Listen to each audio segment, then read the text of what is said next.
ਸਾਹਿਬ ਜੀ। ਇੱਕ ਓੰਕਾਰ ਸਤਨਾਮ ਕਰਤਾ ਪੁਰਖ ਨਿਰਭਉ ਨਿਰਵੈਰ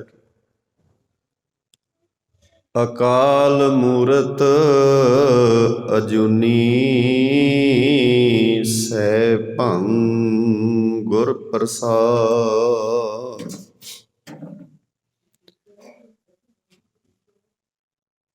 ਤੂੰ ਮੇਰੋ ਮੇਰ ਪਰਬਤ ਸੁਆਮੀ ਓਟ ਗਹੀ ਮੈਂ ਤੇਰੀ।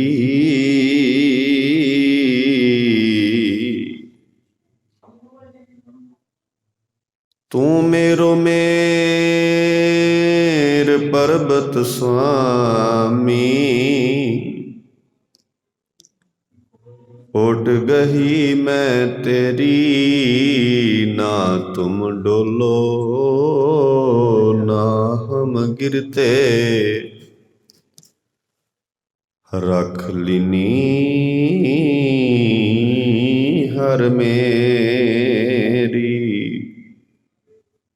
ਆਓ ਗੁਰੂ ਕੇ ਪਿਆਰਿਓ, ਅਦਬ ਸਹਿਤ ਸਤਿਗੁਰਾਂ ਦੀ ਗੋਦ ਵਿੱਚ ਜਿੱਥੇ ਸਜੇ ਬੈਠੇ ਹਾਂ, ਸੰਧਿਆ ਦੇ ਵੇਲੇ ਸੋਦਰ ਬਾਣੀ ਦੇ ਜਾਪ ਅਦਬ ਸਹਿਤ ਸ਼ਰਵਣ ਕਰ ਰਹੇ ਸਾਂ। ਪੋਹ ਮਹੀਨੇ ਦੀ ਸ਼ੁਰੂਆਤ ਸਤਿਗੁਰਾਂ ਦੀ ਬਾਣੀ ਦੇ ਓਟ ਆਸਰੇ ਨਾਲ ਜਿੱਥੇ ਅਸੀਂ ਕਰ ਰਹੇ ਹਾਂ, ਉੱਥੇ ਪੋਹ ਦਾ ਮਹੀਨਾ ਸਾਡੇ ਇਤਿਹਾਸ ਵਿੱਚ ਬੜਾ ਗੂੜਾ ਸੰਬੰਧ ਰੱਖਦਾ ਹੈ। ਜਿਵੇਂ ਜਿਵੇਂ ਪੋਹ ਦੀ ਠੰਡ ਵੱਧਦੀ ਹੈ, ਉਵੇਂ ਉਵੇਂ ਆਨੰਦਪੁਰ, ਸਰਸਾ, ਚਮਕੌਰ ਦੀ ਗੜੀ, ਠੰਡੇ ਬੁਰਜ ਦੀਆਂ ਬਾਤਾਂ ਸਾਡੇ ਜ਼ਿਹਨ ਵਿੱਚ, ਸਾਡੇ ਖਿਆਲ ਵਿੱਚ ਆਉਂਦੀਆਂ ਹਨ। ਹਰ ਸਾਲ ਅਸੀਂ ਇਹਨਾਂ ਦਿਨਾਂ ਨੂੰ ਯਾਦ ਕਰਦੇ ਹਾਂ ਤੇ ਕੋਸ਼ਿਸ਼ ਕਰਿਆ ਕਰੀਏ ਉਹਨਾਂ ਮਹਾਨ ਯੋਧਿਆਂ ਦੇ ਕੀਤੇ ਹੋਏ ਪਰਉਪਕਾਰਾਂ ਨੂੰ ਚੇਤੇ ਕਰਦਿਆਂ, ਜਿਨ੍ਹਾਂ ਭਾਵਨਾਵਾਂ ਨਾਲ, ਜਿਸ ਮਕਸਦ ਨਾਲ,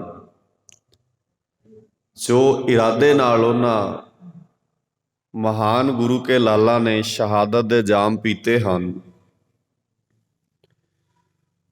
ਉਹ ਮਕਸਦ ਕਿਤੇ ਅਧੂਰਾ ਨਾ ਰਹਿ ਜਾਏ।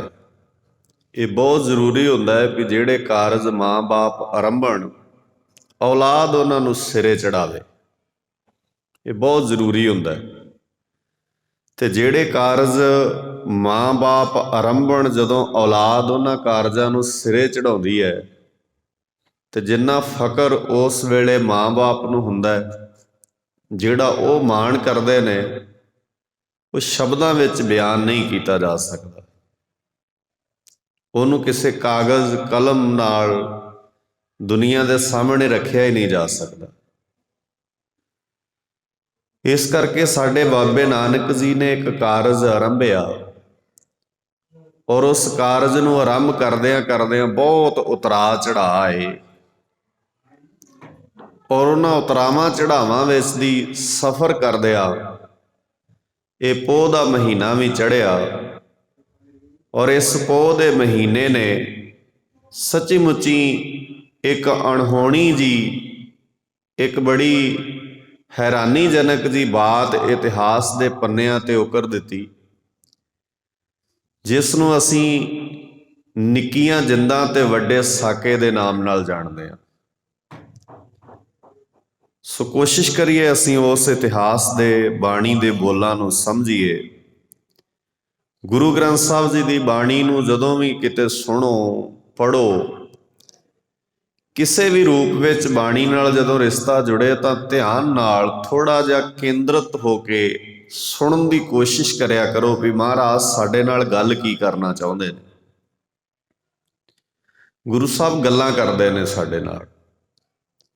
ਸਾਨੂੰ ਕਈ ਵਾਰ ਲੱਗਦਾ ਹੈ ਵੀ ਮਹਾਰਾਜ ਦੀ ਗੱਲ ਸਾਨੂੰ ਸਮਝ ਵਿੱਚ ਨਹੀਂ ਆਉਂਦੀ। ਇੱਦਾਂ ਨਹੀਂ ਹੈ, ਮਹਾਰਾਜ ਗੱਲਾਂ ਕਰਦੇ ਨੇ। ਆਮ ਰੂਟੀਨ 'ਚ ਤੁਸੀਂ ਵੇਖੋ, ਮਹਾਰਾਜ ਕਹਿੰਦੇ ਗੁਰਾ ਇੱਕ ਦੇ ਬੁਝਾਈ ਸਭਨਾ ਜੀਆਂ ਕਾ ਇੱਕ ਦਾਤਾ ਸੋ ਮੈਂ ਵਿਸਰ ਨਾ ਜਾਈ।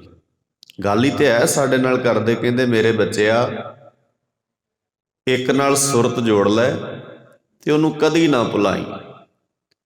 ਫਿਰ ਮਹਾਰਾਜ ਗੱਲਾਂ ਕਰਦੇ ਤੇ ਆਪੇ ਹੀ ਸਵਾਲ ਕਰਦੇ, ਮੂੰਹੋਂ ਕੇ ਬੋਲਣ ਬੋਲੀਐ, ਮੈਂ ਮੂੰਹੋਂ ਕਿਹੜੇ ਬੋਲ ਬੋਲਾਂ। ਜਿਤ ਸੁਣ ਧਰੈ ਪਿਆਰ, ਜਿਹਨੂੰ ਸੁਣ ਕੇ ਉਹ ਅਕਾਲ ਪੁਰਖ ਵਾਹਿਗੁਰੂ ਪਰਮਾਤਮਾ ਮੇਰੇ ਨਾਲ ਪਿਆਰ ਕਰੇ।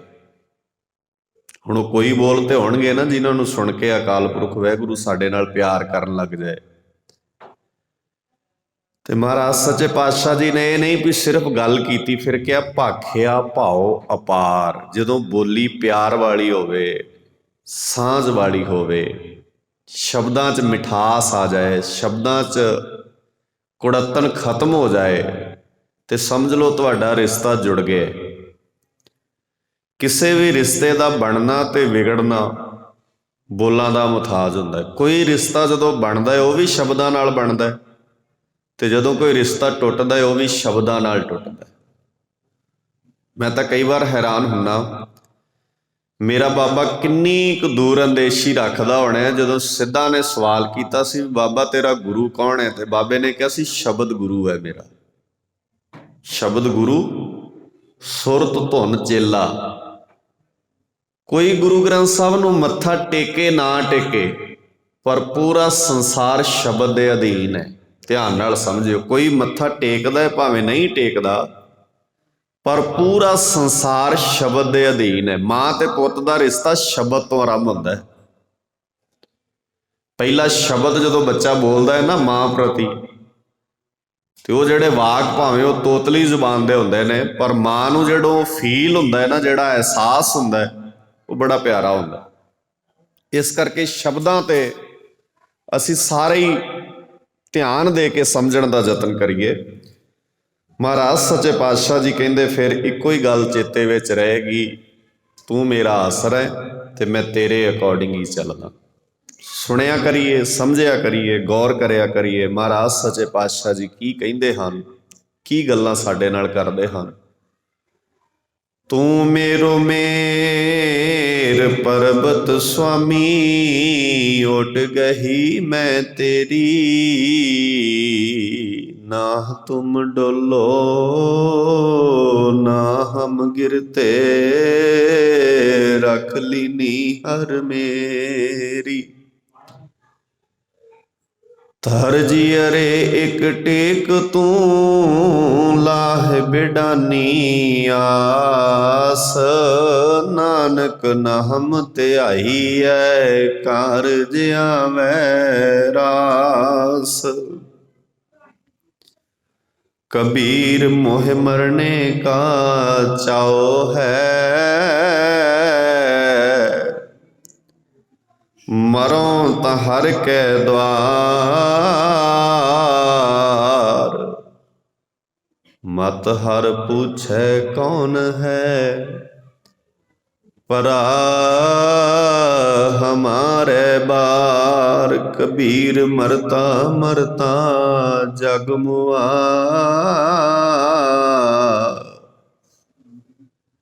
ਮਰ ਭੀ ਨ ਜਾਣੈ ਕੋਏ, ਐਸੀ ਮਰਨੀ ਜੇ ਮਰੈ, ਬਹੁਰ ਨ ਮਰਨਾ ਹੋਏ। ਹੁਣ ਇਹਦਾ ਮਤਲਬ ਹੈ ਮੌਤ ਵੀ ਦੋ ਤਰ੍ਹਾਂ ਦੀ ਹੈ। ਗੁਰੂ ਸਾਹਿਬ ਕਹਿੰਦੇ ਮਰ ਤਾਂ ਸਾਰਾ ਜਗਤ ਹੀ ਰਿਹਾ, ਪਰ ਮਰਨਾ ਕਿਸੇ ਕਿਸੇ ਨੂੰ ਆ ਰਿਹਾ, ਸਾਰਿਆਂ ਦਾ ਮਰਨਾ ਪ੍ਰਵਾਨ ਨਹੀਂ ਹੈ। ਇਹਦਾ ਮਤਲਬ ਹੈ ਮੌਤ ਇੱਕ ਨਹੀਂ ਹੈ। ਜਦੋਂ ਆ ਜਾਏ ਨਾ ਐਸੀ ਮਰਨੀ, ਇਹਦਾ ਮਤਲਬ ਕੋਈ ਹੋਰ ਮੌਤ ਵੀ ਹੈ। ਜੇ ਤੇ ਇੱਕੋ ਹੀ ਹੁੰਦੀ ਫਿਰ ਤਾਂ ਇਹ ਕਹਿਣ ਦੀ ਲੋੜ ਨਹੀਂ ਵੀ ਇਹੋ ਜਿਹੀ ਮੌਤ।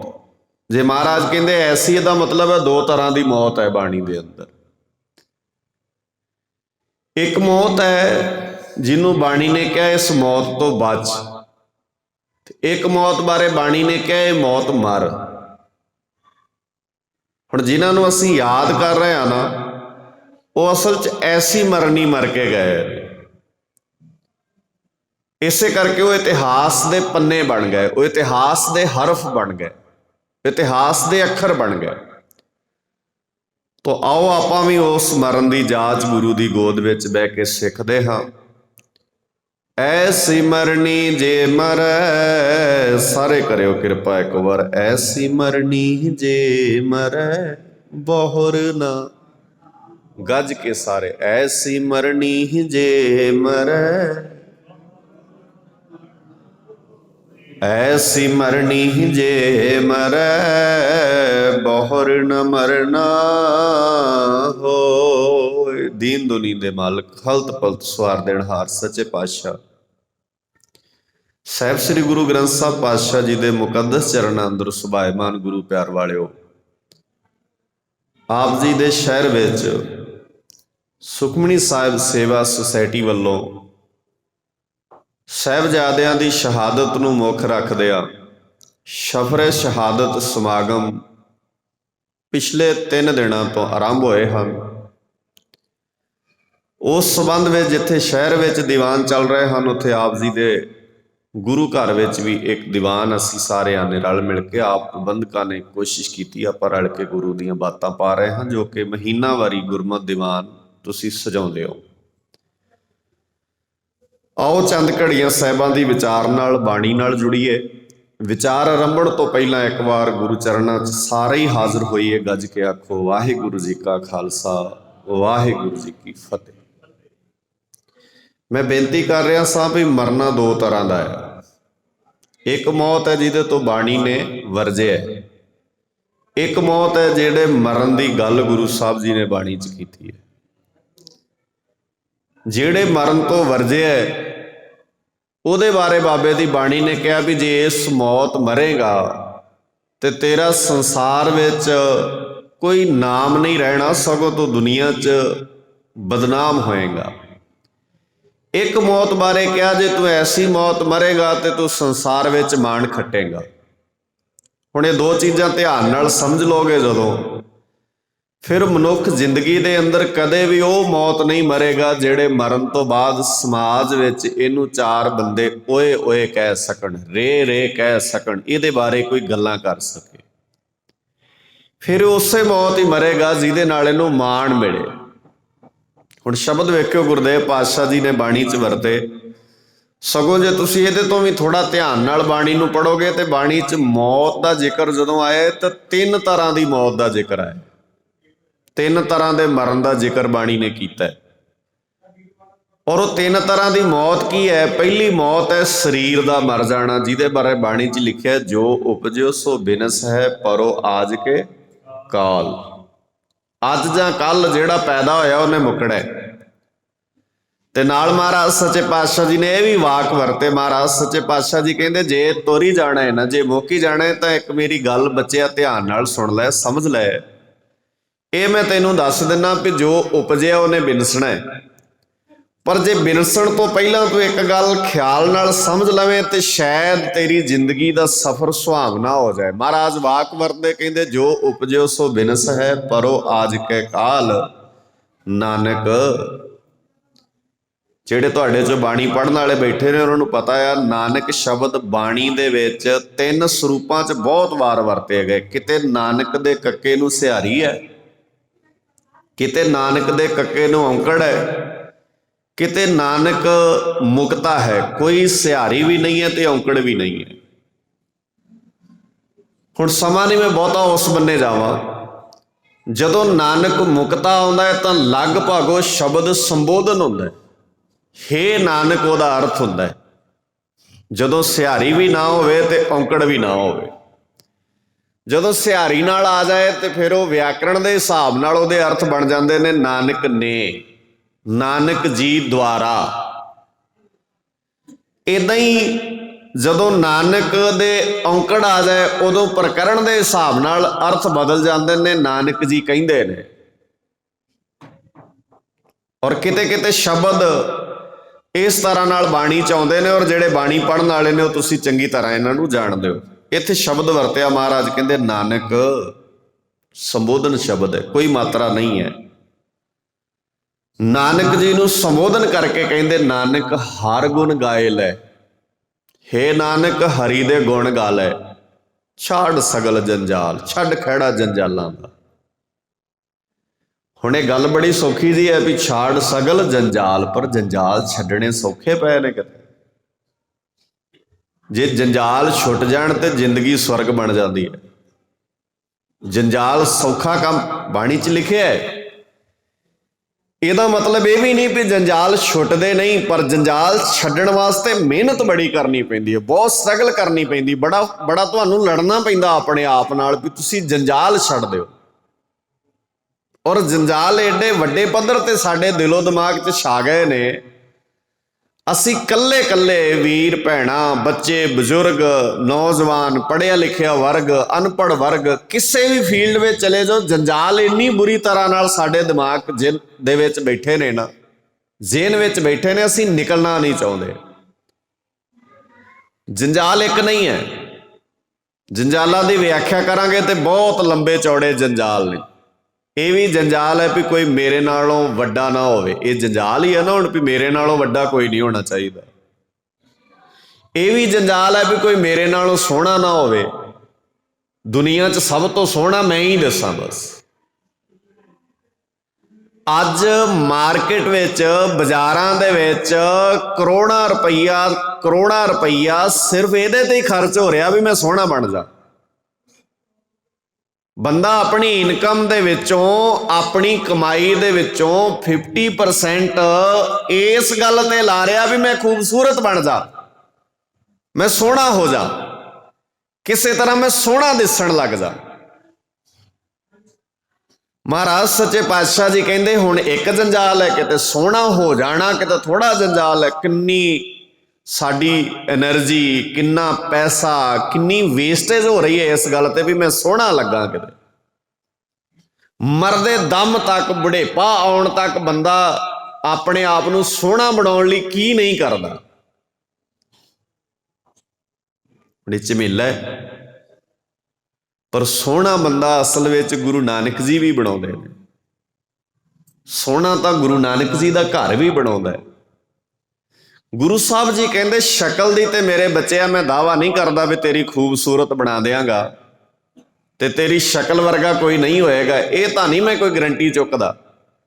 ਪਰ ਜੇ ਕਿਤੇ ਤੂੰ ਮੇਰੇ ਕੋਲ ਬਹਿ ਜਾਏ ਨਾ ਧਿਆਨ ਨਾਲ, 2-4 ਘੜੀਆਂ ਮੇਰੇ ਨਾਲ ਗੱਲਾਂ ਕਰ ਲੈ, ਬੈਠੇ ਮੇਰੇ ਲਾਗੇ, ਮੇਰੀ ਸੁਸਾਇਟੀ ਕਰੇ, ਮੇਰੀ ਸੰਗਤ ਵਿੱਚ ਬੈਠੇ, ਮੈਂ ਇਹ ਗੱਲ ਦਾਅਵੇ ਨਾਲ ਕਹਿ ਸਕਦਾ ਤੇਰੀ ਅਕਲ ਇੰਨੀ ਖੂਬਸੂਰਤ ਬਣਾ ਦਿਆਂਗਾ ਵੀ ਤੇਰੀ ਅਕਲ ਵਰਗਾ ਦੁਨੀਆ ਤੇ ਕੋਈ ਨਹੀਂ ਹੋਏਗਾ। ਤੇ ਬਾਣੀ 'ਚ ਮਹਾਰਾਜ ਨੇ ਸ਼ਬਦ ਬੜੇ ਪਿਆਰੇ ਵਰਤੇ। ਮਹਾਰਾਜ ਸੱਚੇ ਪਾਤਸ਼ਾਹ ਜੀ ਕਹਿੰਦੇ ਜੇ ਅਕਲ ਕੋਲ ਨਾ ਹੋਵੇ ਫਿਰ ਸਾਰਾ ਕੁਝ ਬੇਕਾਰ ਹੀ ਹੁੰਦਾ ਹੈ। ਸ਼ਬਦ ਵੇਖਿਓ, ਅਤ ਸੁੰਦਰ ਬੰਦਾ ਵੇਖਣ ਨੂੰ ਬਾਹਰੋਂ ਸੋਹਣਾ ਲੱਗਦਾ ਹੋਵੇ, ਜਾਂ ਤੁਸੀਂ ਇਹਨੂੰ ਇਦਾਂ ਸਮਝ ਲਓ, ਮੈਂ ਬੜੀ ਵਾਰ ਬੇਨਤੀ ਕਰਦਾ ਹੁੰਦਾ, ਜਿਨ੍ਹਾਂ ਸਾਹਿਬਜ਼ਾਦਿਆਂ ਦਾ ਅੱਜ ਤੁਸੀਂ ਦਿਨ ਮਨਾ ਰਹੇ ਹੋ, ਅਸੀਂ ਗੁਰੂ ਤੇਗ ਬਹਾਦਰ ਪਾਤਸ਼ਾਹ ਜੀ ਨੂੰ ਯਾਦ ਕਰ ਰਹੇ ਹਾਂ, ਅਸੀਂ ਸਾਹਿਬਜ਼ਾਦਿਆਂ ਨੂੰ ਯਾਦ ਕਰ ਰਹੇ ਹਾਂ, ਅਸੀਂ ਮਾਤਾ ਗੁਜਰ ਕੌਰ ਜੀ ਨੂੰ ਯਾਦ ਕਰ ਰਹੇ ਹਾਂ।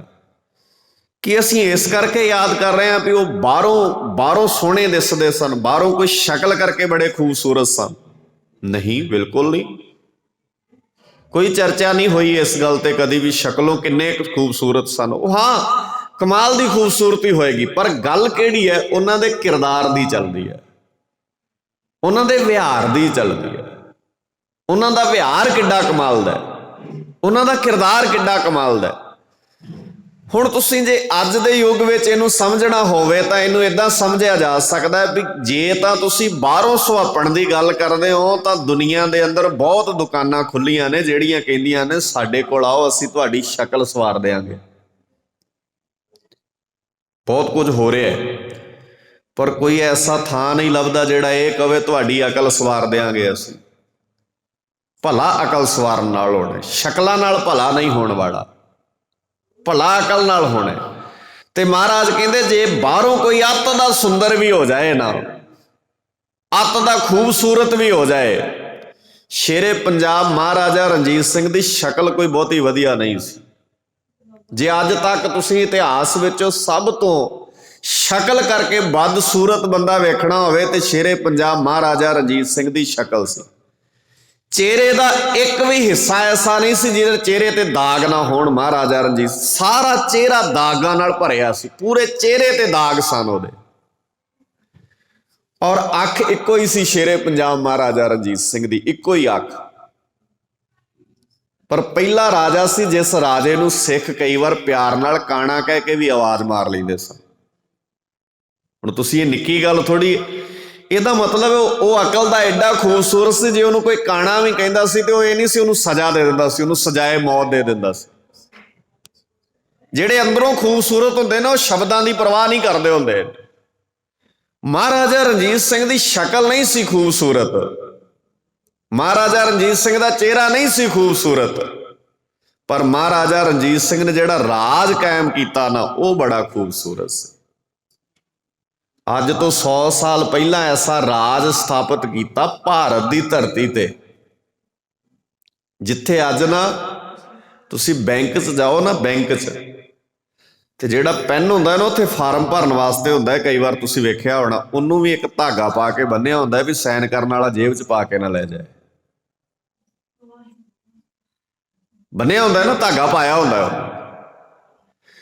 ਤੁਹਾਡਾ ਕੋਈ ਬਹੁਤ ਨੇੜੇ ਦਾ ਬੰਦਾ ਕੋਈ ਪੈਨ ਮੰਗੇ ਨਾ ਤੁਹਾਡੇ ਤੋਂ ਵੀ, ਪੈਨ ਦਿਓ ਅਸੀਂ ਲਿਖਣਾ ਹੈ, ਤੇ ਤੁਸੀਂ ਪੈਨ ਦੇਣ ਤੋਂ ਪਹਿਲਾਂ ਕੈਪ ਲਾ ਕੇ ਆਪਣੀ ਜੇਬ 'ਚ ਪਾ ਲੈਂਦੇ ਹੋ ਵੀ ਜੇ ਕੈਪ ਵੀ ਦੇਤਾ ਨਾ, ਇਹਨੇ ਪੈਨ ਲੈ ਜਾਣਾ। ਭਰੋਸਾ ਵੇਖੋ, ਅੱਜ ਦੀ ਗੱਲ ਕਰ ਰਿਹਾ ਮੈਂ, 21ਵੀਂ ਸਦੀ 'ਚ, ਜਿੱਥੇ ਸ਼ਕਲਾਂ ਦੇ ਤਰ੍ਹਾਂ ਤਰ੍ਹਾਂ ਦੇ ਪ੍ਰੋਡਕਟ ਵਿਕ ਰਹੇ ਨੇ ਵੀ ਸ਼ਕਲਾਂ ਤੋਂ ਖੂਬਸੂਰਤ ਬਣਾ ਦੇਂਗੇ। ਜੇ ਕਿਰਦਾਰ ਖੂਬਸੂਰਤ ਨਾ ਹੋਏ, ਸ਼ਕਲਾਂ ਨੂੰ ਕੀ ਕਰਨਾ ਹੈ ਕਿਸੇ ਨੇ? ਸ਼ਕਲਾਂ ਦੀਆਂ ਤੇ ਮੰਡੀਆਂ ਲੱਗਦੀਆਂ ਸਨ ਇੱਥੇ। ਆਂਦੇ ਨੇ ਦੁਨੀਆ ਦੇ ਵਿੱਚ ਯੂਸਫ ਬਹੁਤ ਸੋਹਣਾ ਸੀ, ਸ਼ਕਲ ਕਰਕੇ ਯੂਸਫ ਦਾ ਇਤਿਹਾਸ ਵਿੱਚ ਬੜਾ ਜ਼ਿਕਰ ਆਉਂਦਾ ਵੀ ਉਹ ਖੂਬਸੂਰਤ ਬਹੁਤ ਸੀ, ਪਰ ਉਹਦੀ ਖੂਬਸੂਰਤੀ ਦਾ ਮੁੱਲ 4 ਕੌਡੀਆਂ ਪਿਆ ਬਾਜ਼ਾਰ 'ਚ। ਛਾਬੇ 'ਚ ਰੱਖ ਕੇ ਵੇਚਿਆ ਗਿਆ ਯੂਸਫ ਨੂੰ। ਉਹਦੀ ਸੁਹਾਪਣ ਨੇ, ਉਹਦੀ ਖੂਬਸੂਰਤੀ ਨੇ ਸਮਾਜ ਦਾ ਕੋਈ ਭਲਾ ਨਹੀਂ ਕੀਤਾ ਔਰ ਉਹਨੂੰ ਬਾਜ਼ਾਰ 'ਚ ਵਿਕਣਾ ਪਿਆ। ਇਧਰ ਸ਼ੇਰੇ ਪੰਜਾਬ ਮਹਾਰਾਜਾ ਰਣਜੀਤ ਸਿੰਘ ਨੇ ਅੱਜ ਤੋਂ 100 ਸਾਲ ਪਹਿਲਾਂ ਭਾਰਤ ਦੀ ਧਰਤੀ ਤੇ ਰਾਜ ਕਾਇਮ ਕੀਤਾ। ਅੱਜ ਲੋਕ ਐਗਜ਼ਾਮਪਲਾਂ ਦਿੰਦੇ ਨੇ, ਕੈਨੇਡਾ ਮੁਲਕ ਬੜਾ ਸੋਹਣਾ, ਅਮਰੀਕਾ ਬੜਾ ਸੋਹਣਾ, ਨਿਊਜ਼ੀਲੈਂਡ ਬੜਾ ਸੋਹਣਾ, ਆਸਟ੍ਰੇਲੀਆ ਬਹੁਤ ਸੋਹਣਾ। ਉਹ ਲੋਕ ਕਹਿਣ ਸੋਹਣਾ ਹੈ ਜਿਨ੍ਹਾਂ ਨੇ ਸੱਚੀ ਸੋਹਣਾ ਨਹੀਂ ਵੇਖਿਆ, ਜਿਹਨੇ ਮਹਾਰਾਜਾ ਰਣਜੀਤ ਸਿੰਘ ਦਾ ਰਾਜ ਵੇਖਿਆ, ਉਹਨਾਂ ਗੱਲਾਂ ਕਰਿਆ ਕਰੋ। ਸ਼ੇਰੇ ਪੰਜਾਬ ਮਹਾਰਾਜਾ ਰਣਜੀਤ ਸਿੰਘ ਦੇ ਰਾਜ ਵਿੱਚ ਅੱਜ ਤੋਂ 100 ਸਾਲ ਪਹਿਲਾਂ ਕਿਸੇ ਬੰਦੇ ਨੇ ਆਣ ਕੇ ਸ਼ਿਕਾਇਤ ਕਰਤੀ ਮਹਾਰਾਜਾ ਰਣਜੀਤ ਸਿੰਘ ਦੇ ਦਰਬਾਰ ਵਿੱਚ ਵੀ ਆਪਣੇ ਰਾਜ ਵਿੱਚ ਕੋਈ ਚੋਰ ਆ ਗਏ। ਗੱਲ ਧਿਆਨ ਨਾਲ ਸਮਝਿਓ। ਮਹਾਰਾਜਾ ਰਣਜੀਤ ਸਿੰਘ ਕਹਿੰਦੇ ਰਾਜ ਹੋਵੇ ਗੁਰੂ ਰਾਮਦਾਸ ਜੀ ਦਾ। ਹੁਣ ਉਹਨੇ ਇਹ ਨਹੀਂ ਕਿਹਾ ਮੇਰਾ ਰਾਜ ਹੈ, ਕਿਉਂਕਿ ਸੋਹਣਾ ਬੰਦਾ ਹੀ ਐਂ ਕਹਿ ਸਕਦਾ, ਸ਼ਕਲ ਕਰਕੇ ਸੋਹਣਾ ਨਹੀਂ ਐਂ ਕਹਿ ਸਕਦਾ, ਅਕਲ ਕਰਕੇ ਸੋਹਣਾ। ਇੱਥੇ ਜਿਹਨੂੰ ਤੁਸੀਂ ਰਾਜਾ ਬਣਾ ਦਿਓ ਉਹ ਵੀ ਅਗਲਾ ਕਹਿੰਦਾ ਮੈਂ ਰਾਜਾ ਆ। ਪਰ ਸ਼ੇਰੇ ਪੰਜਾਬ ਮਹਾਰਾਜਾ ਰਣਜੀਤ ਸਿੰਘ ਡਿਕਟੇਟਰਸ਼ਿਪ ਵਿੱਚ ਰਾਜੇ ਨੇ, ਪਰ ਜਦੋਂ ਉਹਨਾਂ ਨੂੰ ਕਿਸੇ ਨੇ ਕਿਹਾ ਵੀ ਰਾਜ ਵਿੱਚ ਕੋਈ ਚੋਰ ਆ ਗਿਆ, ਤੇ ਮਹਾਰਾਜਾ ਰਣਜੀਤ ਸਿੰਘ ਨੇ ਕਿਹਾ ਰਾਜ ਹੋਵੇ ਗੁਰੂ ਰਾਮਦਾਸ ਜੀ ਦਾ, ਤੇ ਚੋਰ ਦਾ ਇੱਥੇ ਕੀ ਕੰਮ ਹੈ ਬਈ? ਮੈਂ ਨਹੀਂ ਮੰਨਦਾ ਇੱਥੇ ਕੋਈ ਚੋਰ ਆਇਆ। ਦੱਸਣ ਵਾਲਾ ਕਹਿੰਦਾ ਜੀ ਸਾਨੂੰ ਪੱਕਾ ਪਤਾ ਲੱਗਾ, CID ਪੱਕੀ ਹੈ ਵੀ ਚੋਰ ਆਇਆ ਹੈ ਕੋਈ ਆਪਣੇ ਦਰਬਾਰ ਵਿੱਚ, ਆਪਣੇ ਰਾਜ ਭਾਗ ਵਿੱਚ। ਅੱਛਾ, ਇੱਕ ਹੋਰ ਸਵਾਦਲੀ ਗੱਲ ਵੇਖਿਓ, ਇਹ ਨਹੀਂ ਸੀ ਕਹਿ ਰਿਹਾ ਮੰਨ ਲਓ ਵੀ ਬਠਿੰਡੇ 'ਚ ਚੋਰ ਆ ਗਿਆ, ਇਹ ਨਹੀਂ ਸੀ ਕਿਹਾ ਜਾ ਰਿਹਾ ਵੀ ਇੱਕ ਏਦਾਂ ਕਿਸੇ ਕਸਬੇ 'ਚ ਚੋਰ ਆ ਗਿਆ ਜਾਂ ਕਿਸੇ ਕਲੋਨੀ 'ਚ ਚੋਰ ਆ ਗਿਆ। ਰਾਜ ਭਾਗ 'ਚ ਚੋਰ ਆਉਣ ਦੀਆਂ ਗੱਲਾਂ ਕੀਤੀਆਂ ਜਾ ਰਹੀਆਂ ਸੀ, ਤੇ ਰਾਜ ਭਾਗ ਕਿੰਨਾ ਕੁ ਲੰਬਾ ਚੌੜਾ ਸੀ ਉਹਦਾ ਅੰਦਾਜ਼ਾ ਲਾਉਣਾ ਵੀ ਸ਼ਾਇਦ ਸਾਡੇ ਵੱਸ ਦੀ ਗੱਲ ਨਹੀਂ ਹੋਣੀ। ਤੇ ਮਹਾਰਾਜਾ ਰਣਜੀਤ ਸਿੰਘ ਕਹਿੰਦੇ ਸਵਾਲ ਹੀ ਪੈਦਾ ਨਹੀਂ ਹੁੰਦਾ, ਗੁਰੂ ਰਾਮਦਾਸ ਜੀ ਦਾ ਰਾਜ ਹੋਵੇ ਕੋਈ ਚੋਰ ਆ ਜਾਏ। ਕਹਿਣ ਵਾਲਾ ਕਹਿੰਦਾ ਜੀ ਸਾਨੂੰ ਪੱਕਾ ਪਤਾ ਲੱਗਾ ਹੈ। ਮਹਾਰਾਜਾ ਰਣਜੀਤ ਸਿੰਘ ਕਹਿੰਦੇ ਚਲੋ ਜੇ ਤੁਹਾਨੂੰ ਸ਼ੱਕ ਹੈ ਨਾ, ਇੱਦਾਂ ਕਰੋ ਅੱਜ ਲਾਹੌਰ ਵਿੱਚ ਐਲਾਨ ਕਰਾ ਦਿਓ ਕੋਈ ਵੀ ਬੰਦਾ ਸੋਨੇ ਦੀ ਦੁਕਾਨ ਨੂੰ ਜਿੰਦਰਾ ਨਾ ਮਾਰੇ। ਅੱਜ ਤੋਂ 100 ਸਾਲ ਪਹਿਲਾਂ, ਧਿਆਨ ਨਾਲ ਸਮਝਿਓ, ਅੱਜ ਤੋਂ 100 ਸਾਲ ਪਹਿਲਾਂ ਮਹਾਰਾਜਾ ਰਣਜੀਤ ਸਿੰਘ ਕਹਿੰਦੇ ਸੋਨੇ ਦੀ ਦੁਕਾਨ ਨੂੰ ਰਾਤ ਨੂੰ ਕੋਈ ਵੀ ਜਿੰਦਰਾ ਨਾ ਮਾਰੇ। ਜਦੋਂ ਕਿ ਬਾਹਰ ਜਾਈਦਾ ਨਾ ਕਈ ਵਾਰ ਬਾਹਰਲੇ ਮੁਲਕਾਂ 'ਚ, ਤੇ ਉੱਥੇ ਕਹਿਣਗੇ ਭਾਈ ਸਾਹਿਬ ਇੱਥੇ ਨਾ ਪੈਟਰੋਲ ਪੰਪ ਤੇ ਲੋਕ ਆਪੇ ਹੀ ਤੇਲ ਪਾ ਲੈਂਦੇ ਨੇ, ਸਾਡੇ ਵਾਲੇ ਬੜੇ ਹਾਂ ਇੱਥੇ ਇੰਨੇ ਇਮਾਨਦਾਰ ਨੇ। ਹੁੰਦੇ ਹੋਗੇ ਪ੍ਰਭਾਵਿਤ ਭਰਾਓ ਤੁਸੀਂ, ਅਸੀਂ ਤੇ ਇਹਦੇ ਨਾਲੋਂ ਵੀ ਵੱਧ ਇਮਾਨਦਾਰੀ ਵੇਖੀ, ਇਸ ਕਰਕੇ ਸਾਨੂੰ ਇਹ ਗੱਲ ਵੱਡੀ ਨਹੀਂ ਲੱਗਦੀ। ਅਸੀਂ ਇਹਦੇ ਨਾਲੋਂ ਵੀ ਵੱਡਾ ਰਾਜ ਭਾਗ ਮਾਣਿਆ। ਔਰ ਮਹਾਰਾਜਾ ਰਣਜੀਤ ਸਿੰਘ ਨੇ ਕਿਹਾ ਵੀ ਸੋਨੇ ਦੀ ਦੁਕਾਨ ਨੂੰ ਕੋਈ ਜਿੰਦਰਾ ਨਾ ਮਾਰੇ। ਮੈਨੂੰ ਦੱਸੋ ਕਿਹੜੇ ਮੁਲਕ ਵਿੱਚ ਅੱਜ 21ਵੀਂ ਸਦੀ ਵਿੱਚ 2021 ਚ ਕੋਈ ਕੈਨੇਡਾ, ਕੋਈ ਅਮਰੀਕਾ, ਕੋਈ ਸਵਿਟਜ਼ਰਲੈਂਡ, ਕੋਈ ਨਿਊਜ਼ੀਲੈਂਡ ਦੱਸੇ ਵੀ ਇੱਥੇ ਸੋਨੇ ਦੀਆਂ ਦੁਕਾਨਾਂ ਨੂੰ ਜਿੰਦਰਾ ਨਹੀਂ ਵੱਜਦਾ? ਪੁੱਛੋ ਆਪਣੇ ਰਿਸ਼ਤੇਦਾਰਾਂ ਨੂੰ, ਭਲਾ ਪੁੱਛੋ ਵੀ ਬੈਂਕਾਂ ਨੂੰ ਜਿੰਦਰੇ ਨਹੀਂ ਵੱਜਦੇ ਉੱਥੇ। ਪਰ ਅਸੀਂ ਇੱਕ ਮਾਡਲ ਪੇਸ਼ ਕੀਤਾ ਸੀ ਅੱਜ ਤੋਂ 100 ਸਾਲ 150 ਸਾਲ ਪਹਿਲਾਂ, ਜਿੱਥੇ ਮਹਾਰਾਜਾ ਰਣਜੀਤ ਸਿੰਘ ਨੇ ਕਿਹਾ ਸੋਨੇ ਦੀ ਦੁਕਾਨ ਨੂੰ ਕੋਈ ਜਿੰਦਰਾ ਨਹੀਂ ਮਾਰੇਗਾ। ਔਰ ਸੱਚੀ ਏਦਾਂ ਹੀ ਹੋਇਆ, ਸੋਨੇ ਦੀ ਦੁਕਾਨ ਨੂੰ ਜਿੰਦਰਾ ਨਹੀਂ ਮਾਰਿਆ ਗਿਆ। ਸਾਰੀ ਰਾਤ ਸੋਨੇ ਦੀਆਂ ਦੁਕਾਨਾਂ ਖੁੱਲੀਆਂ ਰਹੀਆਂ। ਸੋਨਾ ਚੁੱਕ ਕੇ ਤੇ ਕਿਸੇ ਨੇ ਕੀ ਖੜਨਾ ਸੀ, ਸੋਨਾ ਵੇਖਿਆ ਵੀ ਨਾ ਕਿਸੇ ਨੇ। ਫਿਰ ਕਿਸੇ ਨੂੰ ਲੱਗਾ ਮਹਾਰਾਜਾ ਤੇਰਾ ਡਰ ਹੈ। ਮਹਾਰਾਜ ਕਹਿੰਦੇ ਡਰ ਨਹੀਂ ਹੈ, ਮੈਂ ਕੋਈ ਭੁੱਖਾ ਰਹਿਣ ਹੀ ਨਹੀਂ ਦਿੱਤਾ ਰਾਜ ਵਿੱਚ, ਕੋਈ ਚੋਰ ਰਹਿਣ ਹੀ ਨਹੀਂ ਦਿੱਤਾ। ਚੋਰੀ ਕਿਉਂ ਕਰਦਾ ਬੰਦਾ? ਸ਼ੌਂਕ ਨਾਲ ਨਹੀਂ ਕਰਦਾ। ਇਹ ਗੱਲਾਂ ਲੰਬੀਆਂ ਨੇ। ਹੁਣ ਸਾਹਿਬਜ਼ਾਦਿਆਂ ਦੀ ਸ਼ਹਾਦਤ ਨੇ ਜਿਹੜੇ ਪੰਥ ਦੀ, ਜਿਹੜੇ ਧਰਮ ਦੀ, ਜਿਹੜੀ ਇਮਾਨਦਾਰੀ ਦੀ ਨੀਂਹ ਰੱਖੀ ਹੈ ਨਾ, ਆਪਣੇ ਆਪ ਨੂੰ ਸਰਹੰਦ ਦੀਆਂ ਨੀਹਾਂ 'ਚ ਖਲੋ ਕੇ ਉਹ ਨੀਹਾਂ ਨੂੰ ਮੱਥਾ ਹੀ ਟੇਕਿਆ ਗਿਆ। ਸਾਹਿਬਜ਼ਾਦਿਆਂ ਦੇ ਸੁਪਨਿਆਂ ਨੂੰ ਸਾਕਾਰ ਨਹੀਂ ਕੀਤਾ ਗਿਆ। ਜੇ ਉਹ ਸੁਪਨੇ ਸਾਕਾਰ ਹੋਏ ਹੁੰਦੇ, ਜੇ ਉਹਨਾਂ ਸੁਪਨਿਆਂ ਨੂੰ ਬੂਰ ਪਿਆ ਹੁੰਦਾ, ਜੇ ਉਹਨਾਂ ਸੁਪਨਿਆਂ ਦੀ ਬਾਤ ਕਦੀ ਪੰਜਾਬ ਵਿੱਚ ਪਈ ਹੁੰਦੀ, ਮੈਂ ਦਾਅਵੇ ਨਾਲ ਕਹਿਣਾ ਪੂਰੀ ਦੁਨੀਆ ਦੇ ਅੰਦਰ ਤੁਹਾਡੇ ਇਸ ਪੰਜਾਬ ਦੀਆਂ ਗੱਲਾਂ ਹੋਣੀਆਂ ਸਨ। ਨਹੀਂ ਹੋਇਆ। ਅਸੀਂ ਸਰਹੰਦ ਜਾਵਾਂਗੇ, ਮੱਥਾ ਟੇਕਾਂਗੇ, ਸਾਰਾ ਟੱਬਰ ਖਲੋ ਕੇ ਫੋਟੋ ਖਿਚਾ ਲਾਂਗੇ, ਫੇਸਬੁੱਕ ਤੇ ਪਾ ਦਾਂਗੇ, ਇੱਕ ਸਟੋਰੀ ਪਾ ਦਾਂਗੇ। ਇਹਦੇ ਤੋਂ ਵੱਧ ਸਾਡਾ ਫਤਿਹਗੜ੍ਹ ਨਾਲ ਕੋਈ ਰਿਸ਼ਤਾ ਨਹੀਂ ਹੈ, ਕੋਈ ਇਹਦੇ ਤੋਂ ਵੱਧ ਸਾਡੀ ਸਾਂਝ ਨਹੀਂ ਹੈ ਉਹਦੇ ਨਾਲ। ਤੇ ਉਹਨਾਂ ਨੀਹਾਂ ਦੇ ਅੰਦਰ ਤੋਤਲੀ ਜ਼ੁਬਾਨ ਵਾਲਾ ਫਤਿਹ ਸਿੰਘ ਸ਼ਹਾਦਤ ਦਾ ਜਾਮ ਇਸ ਕਰਕੇ ਨਹੀਂ ਸੀ ਪੀ ਗਿਆ ਵੀ ਮੇਰੀ ਕੌਮ ਆਏਗੀ ਸੈਲਫੀਆਂ ਖਿਚਾਏਗੀ ਇੱਥੇ, ਮੇਰੀ ਕੌਮ ਦੀ ਜਵਾਨੀ ਆਏਗੀ ਇੱਥੇ ਸਟੋਰੀਆਂ ਬਣਾ ਕੇ ਪਾਏਗੀ। ਕਿਸ ਬੰਨੇ ਤੁਰਿਆ ਹੈ ਤੂੰ? ਮੈਂ ਨਹੀਂ ਕਹਿੰਦਾ ਫੋਟੋ ਖਿੱਚਣਾ ਗੁਨਾਹ ਹੈ, ਕੋਈ ਖਿੱਚ ਲਓ, ਸਾਡਾ ਇਤਿਹਾਸਕ ਥਾਂ ਆ, ਫੋਟੋ ਖਿੱਚਣਾ ਕੋਈ ਗੁਨਾਹ ਨਹੀਂ। ਪਰ ਤੂੰ ਸਾਹਿਬਜ਼ਾਦਿਆਂ ਦੀ ਸ਼ਹਾਦਤ ਦਾ ਮੁੱਲ ਇੱਕ ਸਟੋਰੀ ਰੱਖਿਆ।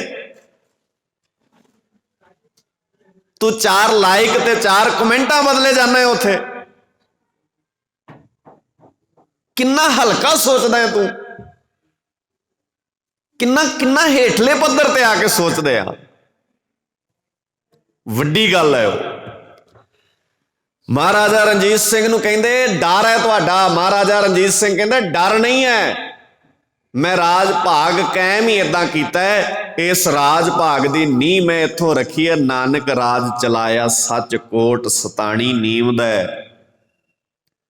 ਮੈਂ ਰਾਜ ਭਾਗ ਚਲਾਇਆ ਜਿਹੜਾ, ਇਸ ਰਾਜ ਭਾਗ ਦਾ ਮਤਲਬ ਹੈ ਨਾ ਜਿਹੜਾ, ਉਹ ਇਹ ਨਹੀਂ ਹੈ ਵੀ ਮੈਂ ਕੁਝ ਖੱਟ ਲਾਂ। ਇਸ ਰਾਜ ਭਾਗ ਦਾ ਮਤਲਬ ਹੈ ਸਾਰੀ ਪ੍ਰਜਾ ਨੂੰ ਸੁੱਖ ਸ਼ਾਂਤੀ ਕਿਵੇਂ ਦੇਣੀ ਹੈ। ਮੈਂ ਕੰਮ ਇਹਦੇ ਤੇ ਕੀਤਾ।